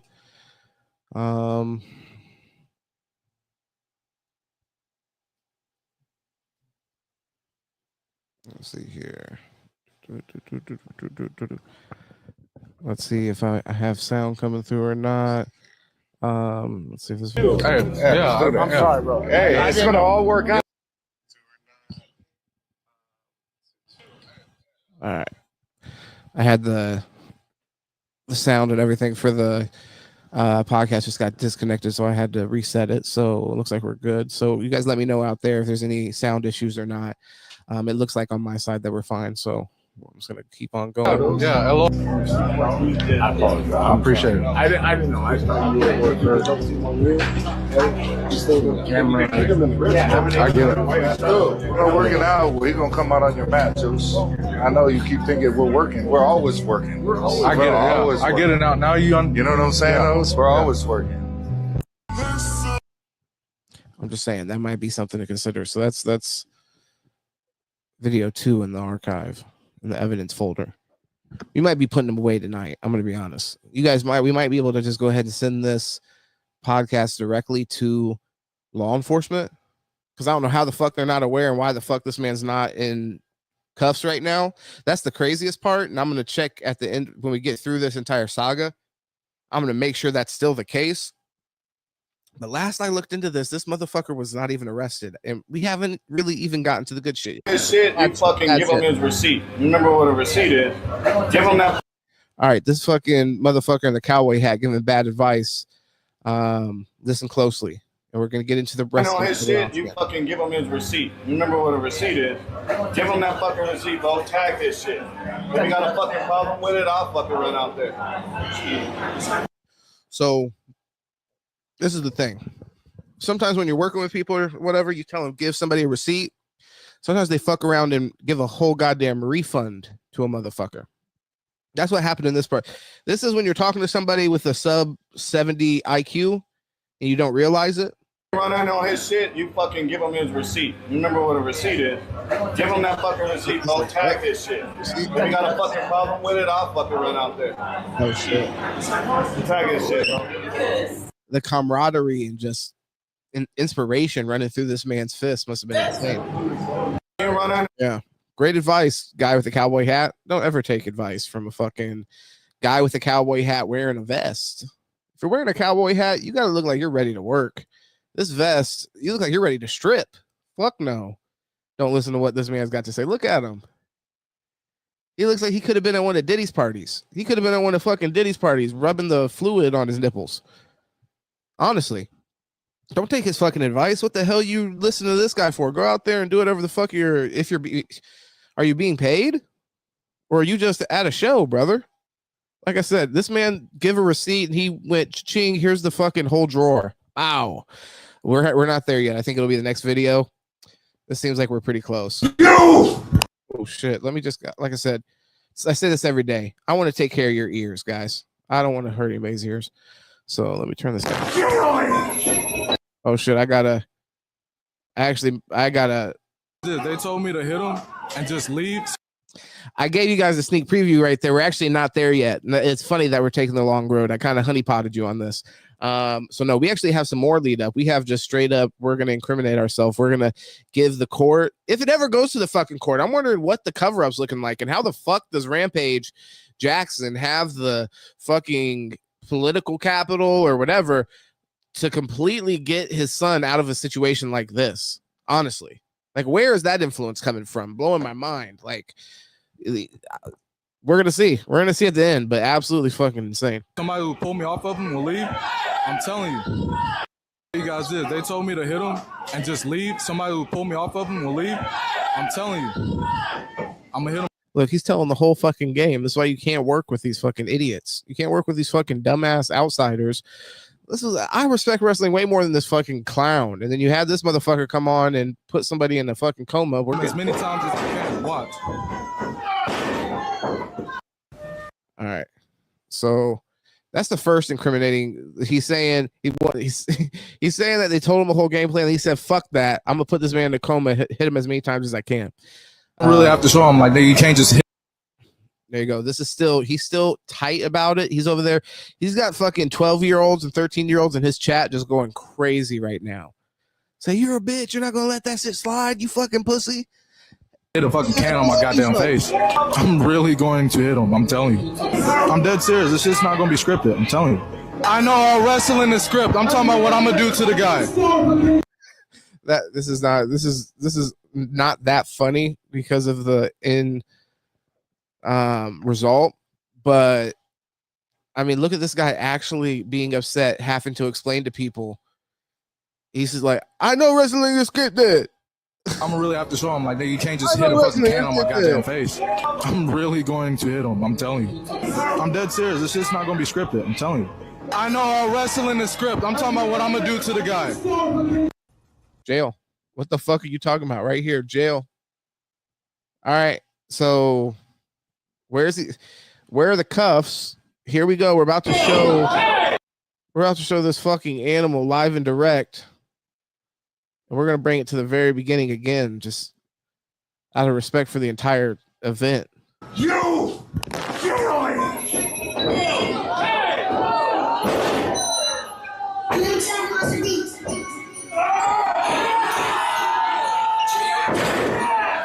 So he slammed his shit off the fucking canvas here. Let's be very clear about that. What we just saw happen. He just slammed his fucking melon off the canvas. He's more than likely unconscious or he's subdued. We would at the very least agree that the man on the ground spread out like Christ. He's subdued at this point. The slam was actually sufficient to subdue Psycho Stu. If you wanted to give him his receipt, you had already given him way past what he had, initially charged. Honestly, he crushed a can over your hand, which word was that it was a prop can, so it was meant to crumble easily and all this. We got to look at this, and we got to we got to put this guy in jail. This guy's obviously got to go to fucking jail. Maybe not at this point. Maybe at this point you could sell it as like, hey, I got a little carried away with the initial slam. I hopped in here. Maybe I slammed a little hard. Sometimes concussions happen. You can ask Bret Hart. He had his whole fucking career ended by a kick from Goldberg. Like, sometimes all you can do is be mad about the situation that happened. You are getting into a profession where it's like it's going to be physical and like, you know, accidents are going to happen. Sometimes you're going to work with amateurs who slam you on your shit. And then you never get to walk again. So, I mean, at this point, I honestly don't know if I would have fully been bought in on he's going to jail at this point after the slam. But let's go ahead and see the rest of the video. Okay. So at this point, it's an assault. We're actually seeing a assault on a man who's unconscious, jail. At this point, we're already past the threshold of jail. You got to go sit down in jail for some amount of months, and you got to take some mandatory anger management classes. You got to scrape gum off the sidewalk somewhere, maybe pick up some trash somewhere. Like, it's just what it is. At this point, we're already there 100%. And you can see the ref here to the right is like, oh, whoa. The ref is like, oh, damn, those are landing. Those are receipts. So yeah, we're already at jail. It came fast because remember, I just unpaused it. So this is jail time. Okay. So we're prison. Now we're going to prison. It's an attempted murder. So I think we've already passed the threshold of bow. We're going to jail. You're going to be hanging around the people with DUIs and things like that. You guys made mistakes. Now you're fucking low IQ psychopath who doesn't know how to regulate your emotions, completely going above and beyond what the event asked for. The event didn't ask for this, you know? Like, no disrespect. I'm going to say this wrestling event might have 300 people in attendance, and I'm being generous, and I'm happy to be. Let's just say 300 people.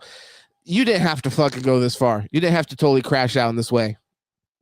You look crazy. You look like a fucking crazy person, and you are a crazy person. And like I said, at this point, we're at prison time. Oh, shit. Okay. He's tired. His mad outlasted his stamina. He's still wailing away. He's like, fuck, I'm getting tired now. This arm is like, I gotta change positions. Yeah. Oh, shit. And then my guy, the fucking fat mime, tries to pull him off, can't get him off. See, at that point, you got to get up. And so people in the audience, feel free, let me know, are we 100% this is not a work? And I'm just asking that. I got to ask because he's not in jail. This seems obvious to me that the motherfucker should be locked up. But I have to ask that question because we're just looking around at this point, and why wouldn't he be in jail yet? This is a crime on camera with a bunch of witnesses in attendance, people intimately involved in the planning of it, in the restraining of the motherfucker in the ring, going completely bananas. Damn, and they are landing, right? Is the beard deceiving? Because I'm just like, this is the sick part about wrestling. This is the fucking sick part about wrestling, is an assault can happen, and then you still got to be worried about them pulling one over on you, them still fooling you. I'm sitting here watching this. I'm seeing a man be beat to death, and everybody else is. There's a slight hesitation from everybody because I think everybody might, like, they're like, is this real or not? I don't want to cancel wrestling. I love wrestling. I love wrestling. Come on. Don't make me be the guy that has to talk about canceling wrestling, but holy shit, is this a little crazy? Is it a little fucking crazy? He punched a man he punched him over 10 times before people were really like, they had computed in their minds like, oh, he's assaulting that guy to death. I should try to intervene. And then still, even then, it's like fucking chubby mime. I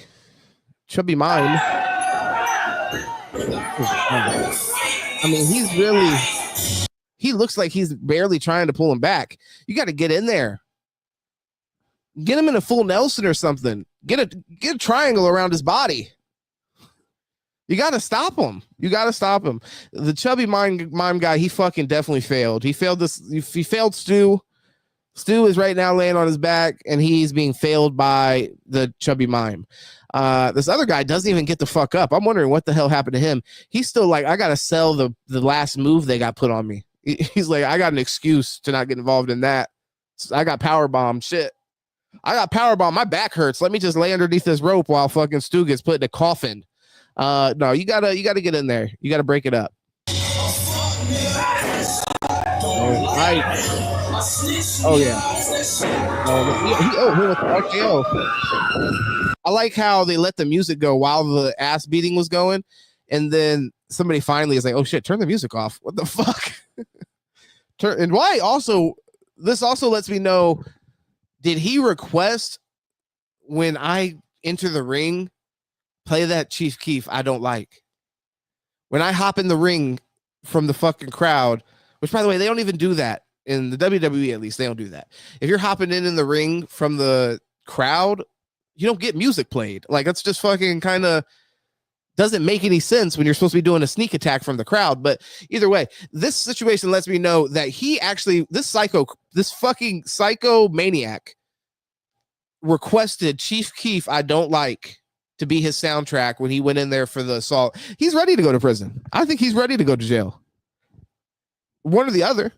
I think he's honestly excited and ready for the experience. When somebody says, "Hey, I'm going to go in there, I'm going to commit assault, play that Chief Keef I don't like."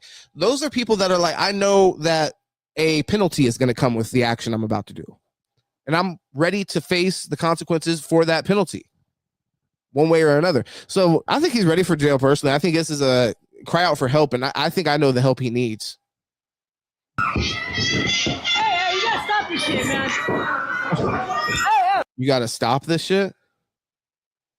You gotta stop this shit? We got a soldier right now. We got a troop that's laying down.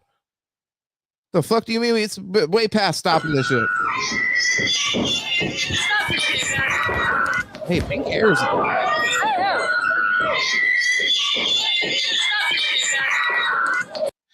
That's a horrible sound. I apologize. It's the video.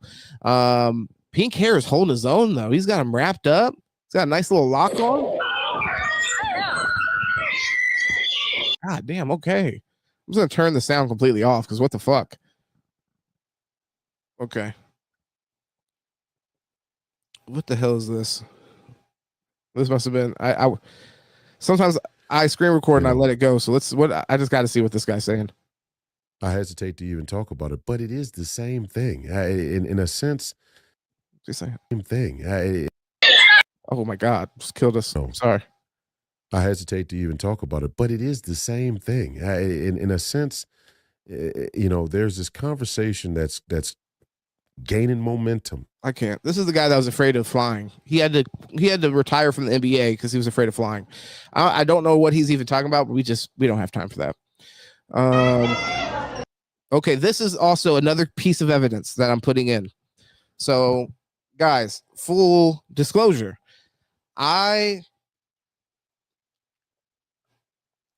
Excuse me. Full disclosure, my position. I'm leaning towards Raja is completely guilty, should be in prison, complete scumbag, disgusting, dumb idiot, total insecure man baby pussy bitch made cockosaurus. I don't know. Everything. All the bad things can be attributed to how I feel about this video that we just watched. I'm obviously in that corner. But once again, this is why we have to be sick to our stomach when we talk about wrestling. Because this is how sick this fucking profession is. Look at this shit. This is after the assault that we just watched. And it's why we have to consider all angles. Let's be very clear. We're going to be open-minded and we have to consider all angles. This is why.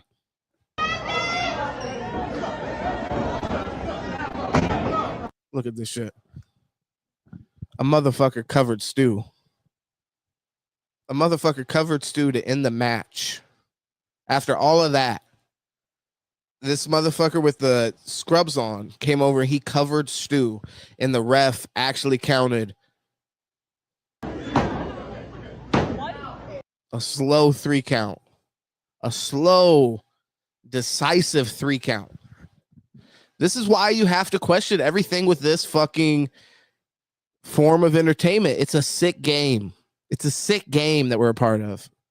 When you're covering things that happen in the wild world of sports entertainment, it's a fucking sick world. Just be clear about that.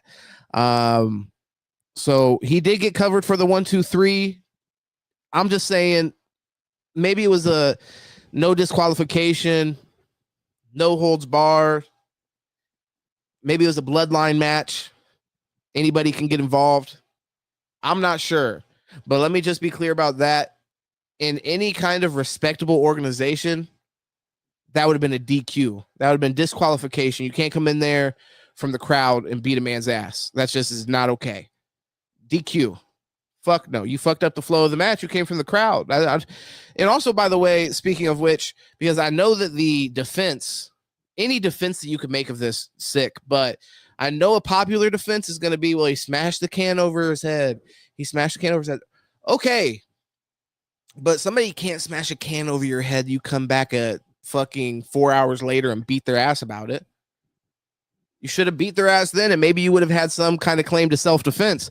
Although, still, if somebody smashed a can over your head, then you slammed them unconscious and punched them in their face until they went into a coma, I still think you probably did something wrong there, and you got to go to jail. So I think regardless, motherfucker, you got to sit down, period. You got to sit down, and you got to go to jail.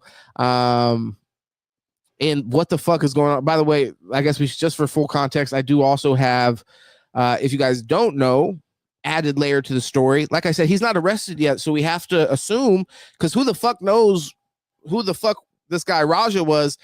After this event, we know him just as a fucking brain dead psychopath. But before this, he was an 0-1 MMA fighter. Completely, in like just last week, which I think this is part of the defense, had got knocked out in fucking sparring. So I mean, the motherfucker is not Rampage Jackson. Let's just be clear about that. So we have to wonder, why is it that he's not getting the equal punishment or treatment that anybody else would get under the law in this scenario when you're assaulting somebody in a wrestling ring with 300 fucking witnesses, or however many witnesses. Like I said, 300 might be a little generous, but maybe I'm underselling it. Maybe for the Psycho Stu event, shit, they might have sold 800 tickets. Who knows? But I do want, so for added context, like I said, we have to assume part of the reason why there's not immediate action is because his dad has money. So his dad also is a streamer now, used to be an MMA fighter. Also very low IQ streamer.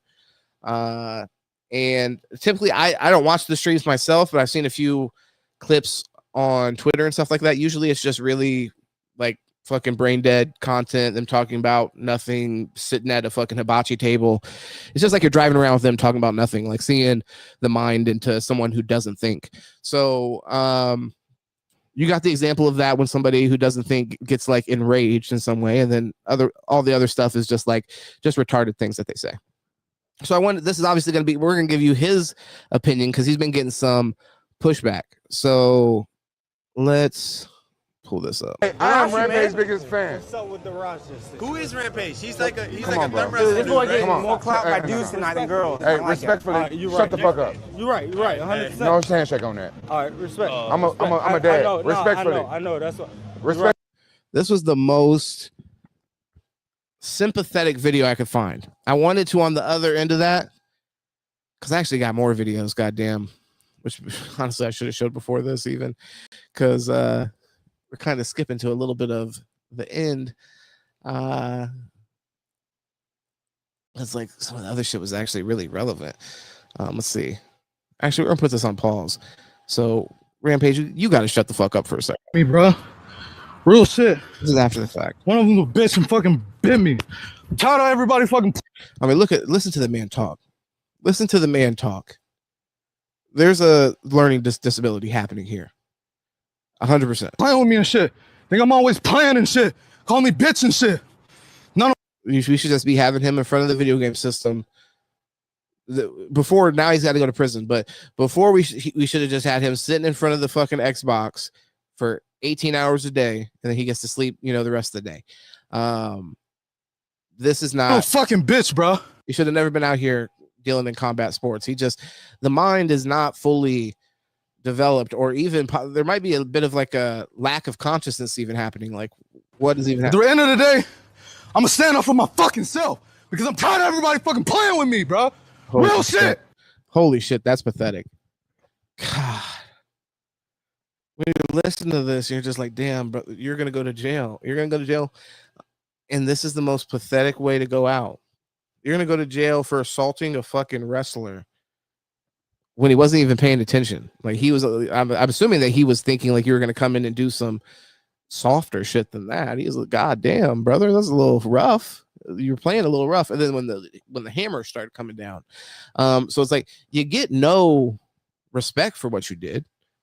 Like, what you did, you get literally zero respect for it, because it's like you attack somebody that wasn't prepared for you to attack them in that fashion, and then you ended up knocking them out. Good for you. It's like, so you do just, you're like, I did this so I'm not a bitch, and it just solidified bitchness. You just solidified the title of Duke of bitchiness forever now. Like, your name is synonymous with basically like people that get upset and like get rage baited to the point of no return, which is what happened here. He literally got to the opinion of 12-year-olds on Kick, drove him to the point of madness, drove him to the point of absolute madness, and he completely couldn't control himself. Like, you got to learn how to not be a child, a baby, like literally on that, so it's just wild response. And for him to still be at this level, I mean, really, for it to ever to get to that point is just fucking absolutely unhinged. But for him still to be walking down the street sounding like heel John Cena, you don't care about me, where I'm a bitch, is kind of fucking nuts. And not to realize, like, everything you just said and everything you just did was bitch assness, and then you're crying about the guy that bit you. Come on. Oh shit. Israeli fucking Power Ranger walked his ass down to the curb. He said, bro, do you want the fucking viral moment right now? Because I'll MMA your ass, bitch. Keep walking down the street, buddy. Man, we leaving, man. We're walking away, bro. Let's not take it serious. Let's go. You can't say you're walking away after you might have killed a person. Come on, Roger. Let's go. Let's go, Roger. Let's go. Roger, let's go. Yeah, no, Roger didn't want any of that. He didn't want any piece of the fucking Israeli Power Ranger about to get his ass whooped in the street with a fucking roundhouse kick. Roger, I'm telling you, let's go. You listen to me. Listen to me, Roger. You need to listen to me right now, Roger. Let's go. I don't give a fuck. You guys trying to jump me and shit. Let's go. You ain't gonna do shit to me, bro. Let's go. You can't do shit to me. You can't fuck with me, bro. You can't fuck with me. You can't fuck with the Power Rangers, bitch. Yeah, I like how he walked his ass down the street, made sure he was leaving the premises.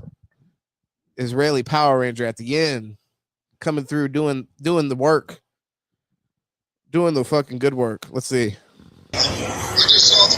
Golly, the sounds on these videos.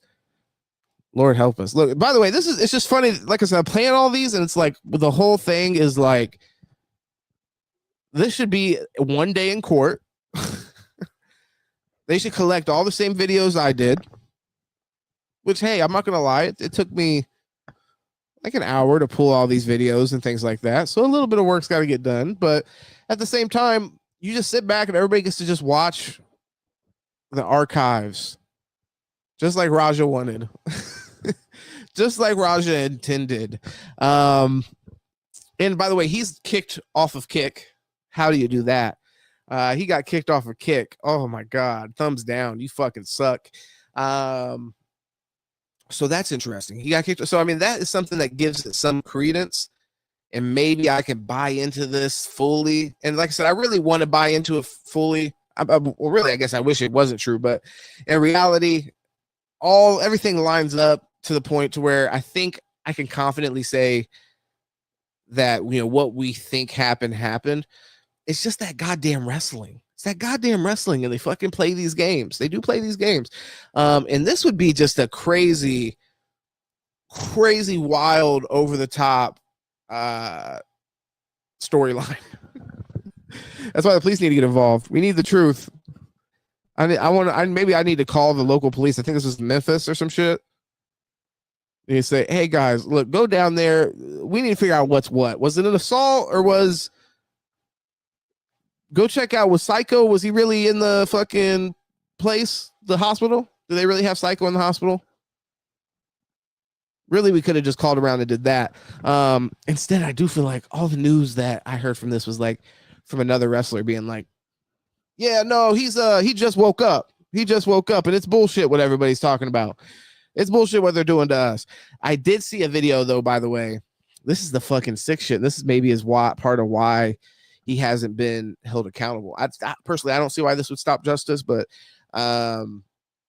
there was word on it was a video that I watched on YouTube with some of the other wrestlers from the event, and they were saying that people from the company had reached out and said, hey, don't cooperate with the police on this. And it's like, fucking why? And that's interesting. So it's like, don't cooperate with the police. Either is that don't cooperate because, you know, it's all bullshit, which, like I said, I don't think it's that. I feel like I was seeing the fist connect. I've seen wrestling punches before. You motherfucking don't punch the man into the hospital with your fist. That's just not how they get down.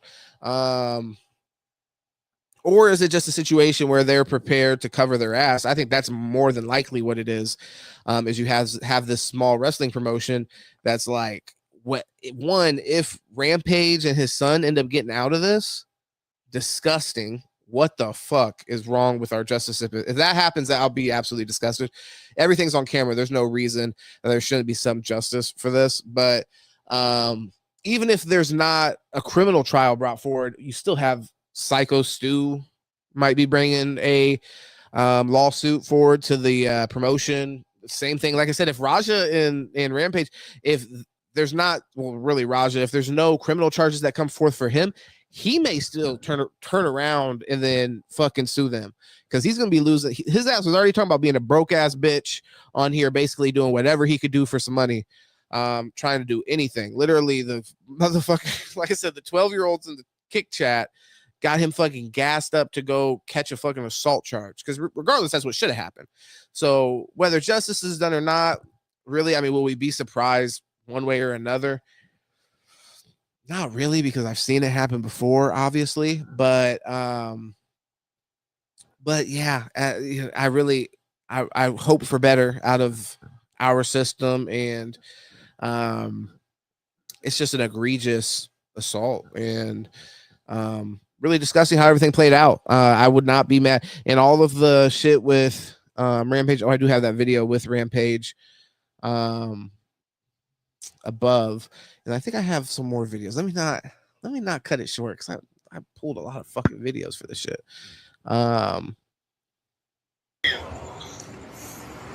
Shit pissed me off though, Andre. Talking about getting a can smashed over his head pissed him off. Andre should have said that was 8 hours ago, buddy. That was 8 hours ago, bud. I understand that, but now they can't wake the nigga up. Yeah, he did say that, basically. That's Andre's way of saying that. He said, yeah, I get it, pissed you off, pal. But now the guy's dead. He's fucking in the ring, fucking flatline, bro. Hear how he immediately started breathing, and I feel like, in a way, maybe I'm reading into this too much, but it just feels like a way where he's like pissed. He's pissed at the guy for dying from him. My bad. My bad. This guy's a fucking retard. This guy's an absolute fucking idiot. Raja, bro, like I said, prison's probably the best place for you. You could probably do the most good in there. Holy shit. You weren't not that good at fighting, and just an absolute emotional fucking midget. This is incredible. The my bad is just too much. You didn't have to fucking take it very much. I'll call you back later. Oh, okay. Got it. Cool. Yeah, just call me back later. Just go ahead and do this motherfucker. That's what I'm saying. It's sick if nothing happens because he's acting like he's acting like he has fucking dual national, just fucking like he can just go on the Aliyah. No, motherfucker, you're here with us, and hopefully, you know, you're returning to prison shortly, whether you've been there. I'm gonna tell y'all what happened. This is Rampage, by the way. I wanted to include this in because one of the most disgusting parts of this scenario, nothing's more disgusting than just a straight up assault, the guy almost dying. That's just fucked. But one of the extra layers to this, we see assaults on the internet all the time. If you have fucking Twitter, you see people literally dying on there. So an assault's just like whatever. What makes this another fucking layer is the fact the guy was on the bridge of being a part of that other group, dying on camera. And it seems like he's going to recover, which awesome. Shout out to Psycho Stu for that. But yeah, when we end up looking at this as a whole, we have a son who is, or the guy, the perpetrator, the fucking assaulter, he is doing the crime on stream for us all to see, and his dad streams. Excuse me, I had a sneeze coming the whole time. That's why I was trying to fight it. If you couldn't tell. Yeah, Rampage. So Rampage Jackson, as I talked to you guys about earlier, he also streams. So how sick of a scenario. I don't have the video where he learned about it. That's also online. That's how fucking sick this family is. They're just online. So you have his reaction to when it actually happened because he was on stream with fucking Sneeko doing stream stuff. Motherfucker needs to be checking his kid in on a fucking Baker Act.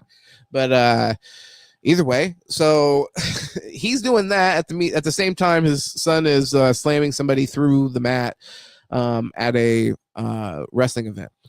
And like I said, I don't have that video, but I have another follow-up video after the fact, and we will analyze it again through the perspective of, is this a work? Is it not a work? And that's really what everything hinges on. That's what this conversation, I think, is truly about. If you're somebody that supports this shit and you don't think that it's all a part of some kind of fucking sick story, which, like I said, wrestling is known for that. If you come from the era, the golden era, not that what wrestling considers, but the actual golden era. I mean, they would do crazy storylines, like crazy shit. They had terrorist storylines. They had fucking affair storylines. They had Mark Henry was fucking an old woman who gave birth to a hand. Just, you know, there was some crazy shit. Wrestling will take it there. They're not afraid. They're not afraid to tell a story. It's about the art. So you do have to consider this, and a scrappy promotion like this, would they do whatever the fuck to get out there? I do think in a weird way it's worth, you know, considering. That's not where I'm landing on it, because like I said, my eyes, you have to sadly, I'll look like a mark, and it's like at the end of the day, you have to convince me that what my eyes are seeing isn't real. Aside from that, we're looking for justice, and that's just what it is. So let's go ahead and get back into this video though with Rampage Jackson. This is what happened, Chad. He went to a pro wrestling event with his coach. Those pro wrestlers, they be just as crazy as MMA guys, right? The pro wrestling guy don't know my son, and he hit him over the head with like a can or a beer can or a bottle or something. And my son didn't know it didn't know it was coming. Didn't know. They didn't tell my son. And he hit my son over the head. I guess he thought my son was a pro wrestler or something. And Roger didn't react, but Roger didn't fight though. He didn't do anything because I told Roger not to get punched, but still hit my son over the head. And then he asked my son, "You ain't gonna sell it when you in pro?" By the way, I hear somebody in the background talking, like a woman in the background. So I wonder if this is either his partner or like a fucking lawyer or something, telling him what he should be saying to basically bolster the theoretical case that Raja is going to have to defend his actions in the future. Pro wrestling, when you sell, is like, because that's fake. MMA, we do real shit. And he said, you ain't going to sell it. So when you don't sell it, I don't like how he's calling it fake, though. He's going to have to see Big Show about the other pro wrestler look bad, like he weak or something. But my son, he don't know nothing about that shit. So this motherfucker that hit my son is stupid. So in order for me not to go to fucking jail, I got to talk to his coach. Yeah, Roger wasn't aware. Roger didn't know what was going on. He just thought he was going and talking to those dudes. That's some fucked up ass shit, man. Imagine the training he's going to get in prison. Fuck the coach. You don't even have to worry about the coach. He's going to get a new coach. Which that is a storyline I'm interested in. Let's get Raja in prison. Let's get him there. I think we should all come together. Let's get him there. And then after he goes to prison for however long he goes, then we could restart. He could pick up from his 0-1 record, and it could be a true turnaround story from 0-1 to whatever the fuck he does past that. But like I said, maybe get him on a. I mean, Michael Vick came out and he was a disciplined quarterback. I'm just going to put that out there. I don't know who the fuck he was on the yard practicing QB with, but the motherfucker came out and saw the game differently. So, you know, I'm glass half full kind of guy. Rampage, you don't have to worry about having the conversation with the coach or anything now. Don't even worry about that. Just get him with a prison coach, and Raja can pay up however he's paying that. You know, these motherfuckers playing on. They look. They my son. They playing with my motherfucking DNA. They playing with my motherfucking name. By the way, look at this man's eyes. I just want to point out this is another thing. We're following the evidence. We're seeing we aren't getting the best genetics pass forward. There's a serious deficiency in the brain here happening. There's something kind of like empty behind this man's eyes, right? Can we get like a closer? Can we get a close up Rampage? Damn near looks like he don't know nothing about this. So this. I mean, he's kind of stupid. You know what I mean? He seems kind of dumb, and that hit my son is stupid. It's funny that he's calling somebody stupid because he raised a son that doesn't know how to control his emotions, like a fucking child. Like, so in order for me not to go to fucking jail, look at him. I mean, honestly, my guy is fucking slow. This is the thing. I don't want to. God. Why does it always end up here about a conversation about eugenics? Fuck. Just kidding. But seriously, why the fuck? I mean, we let this man go crazy and fucking get out here and breed. And next thing we know, we got to deal with the consequences of that. He sent fucking half-witted fucking dum-dums out into the world that don't know how to do the most basic processing of emotions. Like, hey, bro, we're in a wrestling event. Like, hey, bro, it's like I said, the 12-year-olds were on Kick telling him, like, bro, it's wrestling, it's fake. It was fake, bro. Like, he's like, no, fuck that. I know it's. I'm gonna get him. Okay. Good luck. God bless. I got to talk to his coach. Don't worry about it. Yeah, Roger wasn't aware. Roger didn't know what was. Because Roger's retarded. You should have known better. You should have known Roger was retarded before you sent him out into the fucking world. His ass didn't understand what the fucking thing was when he went to a wrestling event that he was directly involved in. We showed the video earlier of the apology afterwards. Like, hey, it's all good. Don't even worry about it. All that shit. If you had a problem, that was another opportunity to bring it up. If you weren't the biggest bitch in the world, we got to say that's the thing that came out of this. We realized that Raja is retarded and he's also a bitch. Those are the two only things that we realized from this entire scenario. Only thing that he's really solidified himself, like his name, and his whole thing was like, nobody's gonna fuck with me and all that. Bro, God have mercy. What was going on? He just thought he was going and talking to those dudes. That's some fucked up ass shit, man. These motherfuckers playing on. They look. They my son. They playing with my motherfucking DNA. They playing with my motherfucking name. I'm the only motherfucker that can fuck with my son. Nobody. Sub 70 IQ. You just gotta keep it real. Planet better fuck with my motherfucking son. He's safe. He told me he's safe. And good. I'm glad he's safe. I saw exactly what happened from that clip. That W Cal Cocktails was sending me that clip. So he can't fucking talk. This motherfucker is mumbling over his words. Brain damage. See, the thing is, Rampage has an excuse. When you hear Rampage talking, he sounds like a dummy. You're just like, wow, this guy's really fucking dumb. You could be like, you know, he spent his entire life getting punched in the head. He probably has CTE, and yeah, he's a retard. His son, he only got fucking punched in the head one time and had the 0-1 fucking record. You haven't had enough abuse to the brain to claim CTE yet, unless we got to hear. Maybe Rampage wants to come and tell us something about, you know, his parenting. Maybe that could have been an issue, and maybe we could hear about that. But yeah, overall, bro, you haven't accomplished enough to claim CTE. I'm sorry. We need a couple more fucking wins before you start claiming CTE for all your fucking crimes. I'm sorry about that. And Rampage, you sound like a fucking dumbass sitting here with this. Like I said, in the defense, real talk, outside of just like the fact that he sounds really stupid with his entire response, like how he's laying it out is not making the situation any better. And it's just so clear. It's such like it so clearly represents our society in a way where you have this guy on here streaming a response to an assault that his son did on stream. It's like, what fucking level of hell are we in where this is the reality that we're in? We have to sit and listen to this fucking retard try to break down, hey, this is why my son did on stream this crime, and I'm gonna get on stream and I'm gonna talk about it, and I've seen like 3 different videos where he's sitting here talking about this specific scenario. It's fucking gross. It's like, bro, put down the stream for a couple days and go spend time with your son, who hopefully is going to be going to prison soon. Like, just hop off the stream. You don't have to get on the stream. Like, I'm going to show you another video of him on stream. So it's this video and another video, but it's like, holy shit, bro, get off stream. You're like almost 50 years old, respectfully. And I'm not saying you can't stream at 50, but I'm like, have some fucking priorities. Like, I had some shit I had to do this week. You see, I didn't stream. It was a busy week for me. I had to go do some other shit. There was very important things I had to take care of. This motherfucker, no. He's like, look, let's stream the family trauma. He's like, the family trauma is a bag, Raja. Thank you for this.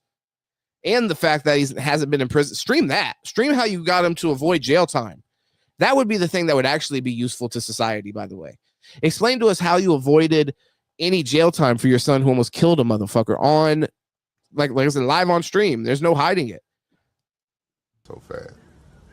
Your motherfuckers playing on my motherfucking name. They playing my motherfucking DNA. Man, I will go there. Come on, man. And I'll fuck up all the motherfucking pro wrestlers over my motherfucking son. Hey, pro wrestlers, this would be my advice. Get a gun. The motherfucker comes over there trying to play with you about shit. Shoot him in his fucking chest. Let's just keep it real. You're getting put down. Do not come to me with the fucking retarded shit. You come to me like you're going to attack me like you have no control over your fucking limbs. Guess what? Yeah. like honestly. What the fuck are you talking about, talking this crazy shit? Motherfucker, I see you coming at me any kind of aggressive way. Sorry. Standing my ground today. All of them. All of them. My son ain't no motherfucking pro wrestler. He don't know how to sell that shit. He don't know how to do none of that shit. He's like, so hire me. We MMA fighters. We get dirty for real. We don't sell shit. We don't give you nothing. Imagine this is your dad. That's what I'm saying. You if this is your dad, you got to be a retard. We don't give you a goddamn thing. You got to get what you earn in my motherfucking sport. We don't play that motherfucking shit. We do motherfucking real alphas. We ain't pretending around this motherfucker. Bro, people in this man's sport, when he was fighting, honestly, it basically just barely became professional recently. You had people that were they had part-time, full-time jobs because they couldn't even pay the bills doing the fucking sport he's talking about. Respectfully, like, come on, fucking retard. You got to just call it what it is. Come with my son. Y'all got to go with me first. There's nothing else to call it. Come meet me at the motherfucking gym. Oh god, listen to this fucking narcissist. My motherfucking bloodline. Angry. He thinks he's Roman Reigns. That's fucking creepy. Holy shit. I don't know what the fuck is going on with this, but I'm way more scared of whoever the fuck this person is than Rampage Jackson. I don't even know if bullets would work on this fucking thing. Honestly. What the fuck? Okay. Well, let's just move on because that face just had an impact on me. I don't know. I'm sorry for anybody that had to see that out there. That was jarring, but yeah, so that last response and the response that I was playing initially, I'll run it back. The response that we just played though, that was just really more, we're cataloging that into evidence. Just more character evidence on, the low IQ upbringing. And just, peek into the mind, the bruised brain, to peek into a very bruised brain. But this I thought was the most sympathetic video I could play. So we'll go ahead and play this, and this will wrap up this topic. Who is Rampage? He's like a Come on, bro. This boy getting Come on. more clout by Hey, dudes tonight than girls. Hey, respectfully, shut the fuck up. You're right. 100%. He asked about Raja, which, by the way, I think is a completely fucking reasonable thing to ask. Again, we have to point out Rampage is the fucking disgusting narcissist that's on stream, like the same week that this all happened, and he's out at wherever the fuck it looks like, unless this is a nice restaurant, because I'm also getting like this could be in the parking lot of Chili's vibes. But if this is like some kind of club environment, like Rampage, come on, please stop, just stop, bro. It's time to be home. No handshake on that. All right, respect. I'm a dad. Respectfully. I know. That's what. Respect. You're a dad. Win. The thing is, you failed on that. We're wondering what's going on with your son. He knows you're a dad. He's asking about your kid. You don't want to talk about that. Respectfully, shut the fuck up. 100%. I'm dealing with this shit. I'm dealing with this shit. He's a dumb board. 100%. Man, respect, man. Bro, that's why I said I apologize for even like coming. You can't make me wrong. I apologize for even coming up to you that way. I'm getting a lot of racist threats and shit, nigga. Coming up to me. He's like, so what the fuck does that have to do with me? Look at this man trying to turn himself into a victim. Who gives a fuck about whatever random threats you're getting in your fucking DM? Stop being a pussy. Who gives a fuck? That happens. Okay.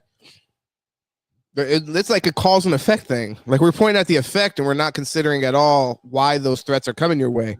Not to condone the threats, obviously, but it's like just acting like a complete victim and bitchified. It's like, bro, you're getting threats because your son almost killed a motherfucker. Come on. I'm getting a lot of racist threats. Yeah. Motherfucker talking about. Oh, okay. You're getting a lot of racist threats. And never mind. Let's just overlook the fucking fact that your son almost killed a guy. Killing me and my whole family, nigga. Over something my son did, I ain't got nothing to do with. What the fuck? I'm telling you, drop this shit. He a slider. Hey, bro, No. drop it, bro, drop it. Hey. Put my number in your book. No, fuck bro. that, You fuck need that. situa- No. It's all I'm good. just telling you. I'm just telling you. Hey, we do some comedy. No. I'm What telling type you. of interviews you running? My apologies. I'm sorry about that. Hey, my Move on. Goof ass motherfucker. Yeah, bro. If you're, it looks like you might be in the club area or whatever.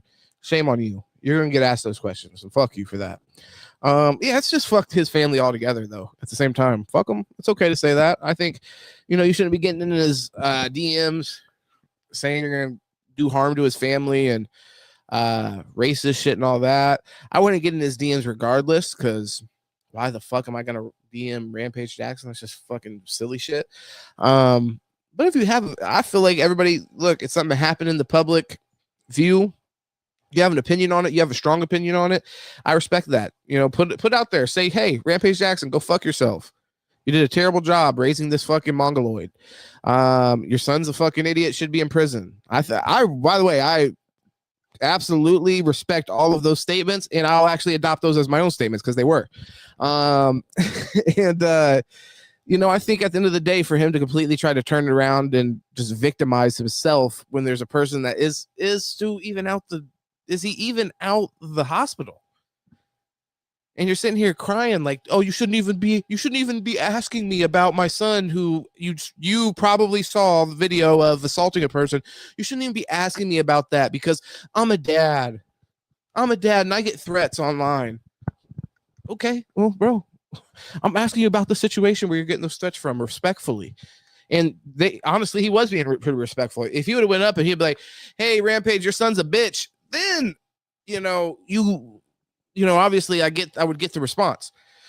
But the guy, you really should be expecting that could happen at any point. And it probably is happening. And that's probably why he's fucking tired of it. But that's the small cross to bear. I mean, really, there should be a much bigger burden that the family has to carry when, prison time gets involved. And that absolutely should be happening in that case. You can't have a person like that in society that's completely unhinged. You need to have some kind of rehabilitation or just lock them away. Like, honestly, I'm not naive about our prison system. Like, a motherfucker's gonna go in there and like it's for sure gonna make them a better person. Totally possible not, but it's gonna keep the rest of society safe from a person that cannot regulate their own emotions and can't make sound decisions and has horrible judgment. So yeah, we gotta go bye-bye. And I guess the only defense really is they gotta just say that he's mentally challenged. and still we gotta lock him up. I believe in equality. I'm sorry. Last topic here for tonight. Let's get into it. We gotta talk about Young Thugger. What happened with Thugger, they ask. I'll tell you. I want to play this video from Lil Woody because it just really lets you know how so many people were affected in this scenario. I wasn't there to be able to say what happened. That's the truth. So how am I snitching? This is just you have to understand, this is the thing about the Young Thug situation. I don't give a fuck about snitching. I'm gonna be honest. Criminals want to tell on other criminals. I support it. I do not give a fuck about that. I'm happy to hear about criminals telling on other criminals. Yay.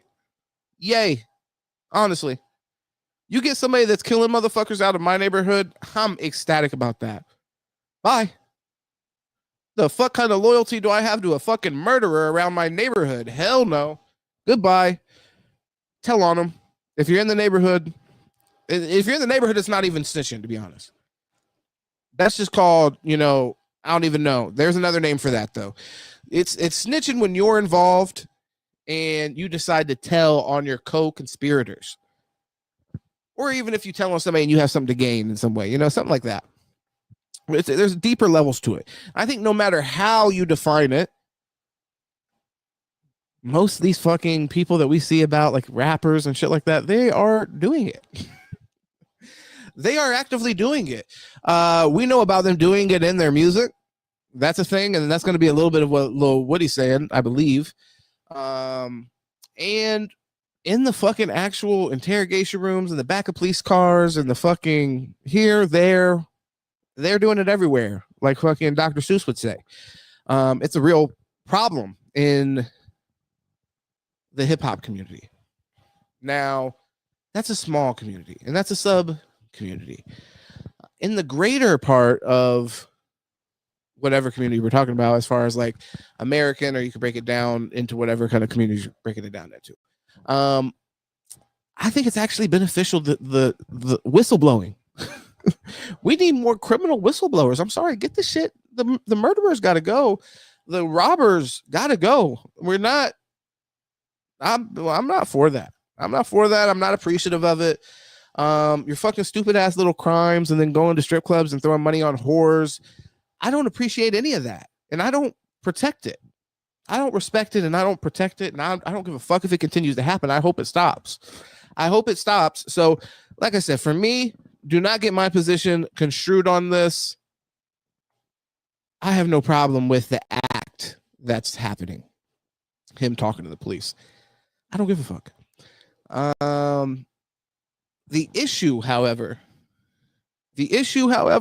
is you can't sit there and he's been spending the better part of 2 years or however long it's been people through him. It's been him in like cryptic ways, dropping tweets and all this kind of shit, calling other people fucking snitches and trying to end their career about it. That's how much of a scumbag snake this motherfucker Young Thug is. Slat. And he's really doing that kind of shit. As far as like, he is a snake. He was telling you that. It was the honest truth. He was saying he doesn't give a fuck about any of you motherfuckers. And at the end of the day, we'll fuck you over and put you in jail if it means that he's not going to go to jail, I guess. But in reality, the one question I have to have, and I'm going to play this little Woody video.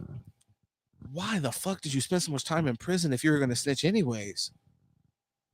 Why? Or if it's related to something else. If it's related to something else and you already had popped open the snitch bottle, that's a fountain you go to again because you're in trouble again. So why the fuck are you going to go to prison and sit down in prison after you already started telling on people? You should have just kept on telling right off the bat. And then now we're down the road of like years and years lost. Motherfucker has 15 kids or however many kids he has. Wasn't there for a couple, about 30 birthdays. You know what I mean? For how much time he spent, his ass missed like 30 birthdays.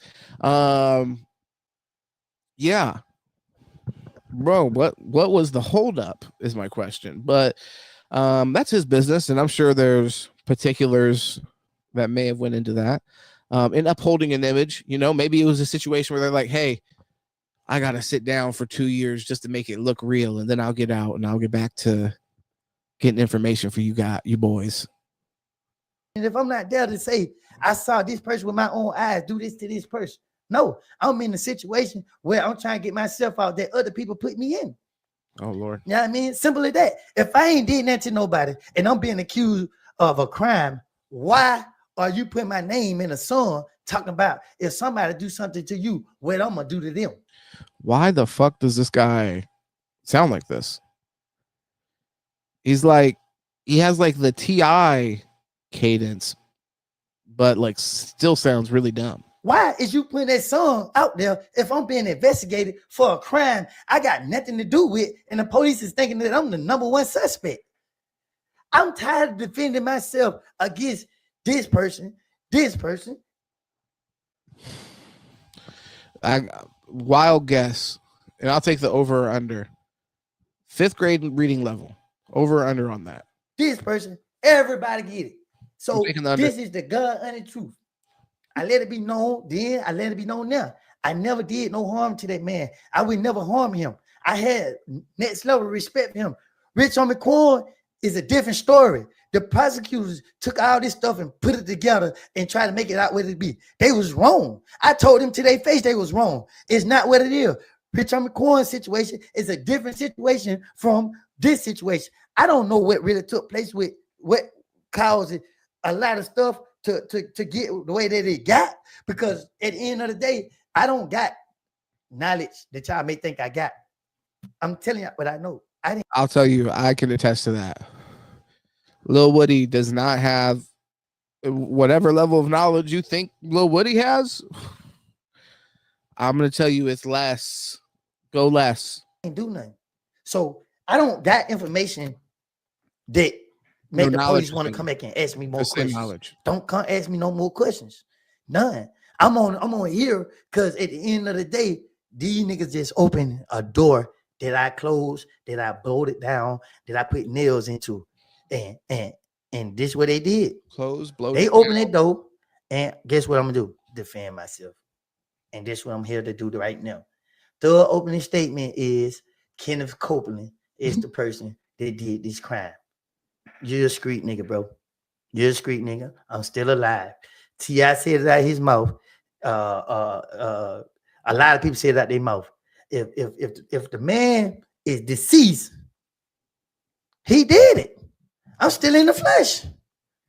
So a lot of y'all probably say, well, you put the blame on him first. So he had to put, no, I didn't put the blame on him first. You better go back and look at my interrogations. You better look at my interrogation. I didn't know what was going on. All I know was I didn't do it. And the police thinking don't do it. We'll see how much we have, but I just want to let any of the viewers know this shit is exhausting for me. So just know I do this for you. But we'll see how far we get into this. It's just like, holy shit, bro. He's sitting here. You did what you did. And if you did, he already defend his snitching or whatever. You can move on past that. We know what you did, bro. It's okay. Like I said, you probably did the right thing. I'm trying to get the police off of me. So at the end of the day, or something. We sitting in the car. Right? Me, Thug, Roscoe, and the driver. Thug got it. He got somewhere to go, and you know, Thug ain't had to do nothing for me. That's what I'm thinking. I'm like, shoot, he can have anybody to kick it with. He don't got, you feel me? He kick it with me, so I got his back. As we sitting in the car chilling, this Mercedes Benz pull up. When the Mercedes Benz pull up, this tall thing get out the car. Let me be more detailed about it. This tall thing get out the car. And when the tall thing get out the car, it grab a bag out the back seat. So when the tall thing grabbing the bag out the back seat, Thug go there like, wood. You know what I mean? I'm in my phone. I look at what's up. But I'm looking around trying to see what's going on. Like, you feel what I'm saying? You hit me too many times, so I'm thinking that I'm slipping. Anyway, he grabbed Roscoe like this. Hey, Roscoe. You know what I mean? Ooh. Roscoe like, yeah, she got a check. You know what I mean? But I'm telling you, the thing loaded. You know what I mean? I know her personally. You hear me? Ooh. So Roscoe, and Roscoe talking like this. If you know Roscoe, you know he trying to, you know what I mean? Hey, you know what I mean? I'm telling you, son. I'm telling you, they ain't loaded. They ain't got big check, real check. You know what I mean? I'm telling you. All right, we got fuck. I can't. All right, look, they're all telling. It is what it is. You're right. Chief said, bro, telling 100%. They're all telling, and the thing is, that's good. Let's keep on telling. Rappers, keep on telling. The music's great when you do that. Let's just be clear about that. It's a sad reality. But it is exciting when you tell in the music itself. It's entertaining. So you could do it in that way. I think that if you want to do it in an artistic way, I think that's interesting, and you could do that. But if on the other hand, you want to just go ahead and inform with the police while you play out your rap career, I say go for it. You know what? Spread your wings. I'm happy to see it. I'm happy to watch you guys flourish in any way that you guys are flourishing out there. So shout out to all the rappers telling. It's just stop, doing the thing.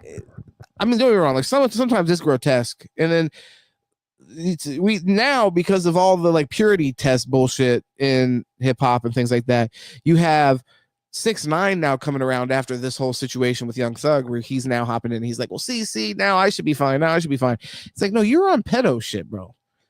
It was a bunch of things that caused your exile, caused you to be pushed out. You were doing a bunch of weird shit. So it's like, it wasn't just the one thing. It wasn't just about the snitching or the informing with the fucking FBI or whatever the fuck was happening with him. All that was just added reasons to totally kick you out. But there's a bunch of other weird shit going on with that guy. So, I think overall, there's a lot not to respect here, though. A lot not to respect. And, whatever happens. I think if this ends up really negatively impacting Young Thug, it's kind of your fault, bro. Because you really built, now his entire image is built around the fact that he basically stayed in prison, and, that's like his entire character now. His entire legend. And if that's torn down, and I saw him also, like, he was hopping on there defending it more. Usually you barely get anything because he doesn't have to do much to get fucking paid, the fucking weasel. So the motherfucker will just pop out for some little shit and get paid while he's working on his fucking album, another language, Scooty, whatever the fuck I just said. I apologize, but that's what it's called. And he's been pushing that off. That's beautiful. He pushed that shit off. It's beautiful that he pushed it off. Now, looking at it, I gotta make sure I don't have anything crawling at me. It's late out here, so it is the bugs get active. Yeah, so that's too bad for him. He pushed that off, and then now he has this whole controversy, which maybe would make it go even crazier. Maybe it's like, there's no such thing as bad press type deal. There was a time where something like this would completely kill your career. We have seen instances like Gunna specifically where it hasn't, but other than that, it pretty much has for the most part. Like, 6ix9ine, it also did, although, like I said, there would be other contributing factors to that, and he was still kind of like a outside character to hip-hop, even though he was being pushed. He still wasn't like a central figure, where you would say Young Thug is way more central than 6ix9ine fucking ever was. So it'll be interesting to see how it all plays out. And there are a lot of characters, like I said, that built Young Thug being the main one, that built a lot of their identity and credibility around this situation and like not cooperating with the police. So it's just, for it to be that hypocritical and flying in the face of that is interesting. But fuck it, send them all to jail along with Raja. I say fuck them all. Burn in hell. And you guys are fucking shitty, horrible people. And I don't even think I'm being that crazy or judgmental by saying that, but I am judging. But sometimes it's like that. Sometimes it's easy. Sometimes you can just look at a person and look at what they've given you as far as their actions, the totality of them. And you could just say fucktard. You could say, society's not better with this person. They are a blight on society. They're a danger. They can't be left to roam. Raja, you got to go in a fucking cage, you fucking retarded animal. And if next time we get on here, if justice hasn't been brought, oh boy, who knows what I'm gonna say. I'm gonna get crazy. But next stream we are definitely gonna do. I didn't get really into the Destiny stuff, so I want to do that because I have that whole video, so it'd be cool to go through it. I want to see his response to the allegations, and we'll get more into that next time for sure. I'm not exactly sure when the next time I'll be streaming is though, because I just started school and work, so you know, I got to balance those things and also hop on the stream here in between and have a good time. But I do appreciate everybody who hopped in here. Jade Spade, you were rocking with us for quite a while tonight. I appreciate it. Chief Rock as well. Judson, hopefully we get you to hop in here again. It was cool. That was you were a new face, I believe. And you had some interesting insight to the gayness of Young Thug. So we didn't really get too much into that because I don't know if I had you in here when we finally started talking about Thug, but next time, maybe we'll chop it up on that. And McKinley, shout out to you as well. I totally feel you on the whole snitching thing. Yeah, we are 2 peas in a pod on that. Fuck all that 20 years to life or whatever we were talking about with whatever Young Thug was facing. I don't blame him for saying fuck that. It's just like let's not virtue signal on covering up for criminals. It's just kind of crazy to do that. Yo Chill, thank you for tuning in as well. I appreciate you for that. I know I got to get you in on some wrestling. You've been asking me to do some more wrestling content, so I know that's what you're looking for, brother. Don't doubt it. And Sandor, of course, you were in here right at the beginning. I appreciate you, my brother. Got to get you in here again so we could just rock out. Wiggy, I missed you tonight. That's all good. Wiggy's been on the last few, but I got to give a shout out to my man just off the strength of the support. And yeah, we gotta get you and Sandor in here again so we could be chopping it up. Sandor, my bad. I saw you there at the end. GG lads, 100%. Shout out to you, brother. Thank you for tuning back in. And you're probably here the whole time. I appreciate there's a lot of people that did stick around. I appreciate everybody that stuck it out through the whole podcast. And I'm trying to think here before I hop off, just because I want to commit to another day because like I said, I just started school up again. So that's what really pushed it off because I had just a bunch of shit to write this week. So in between the work stuff and family, that kind of stuff, I was working on fucking psychology shit. Fucking stupid. But not stupid. Also interesting. But holy shit, was it time consuming.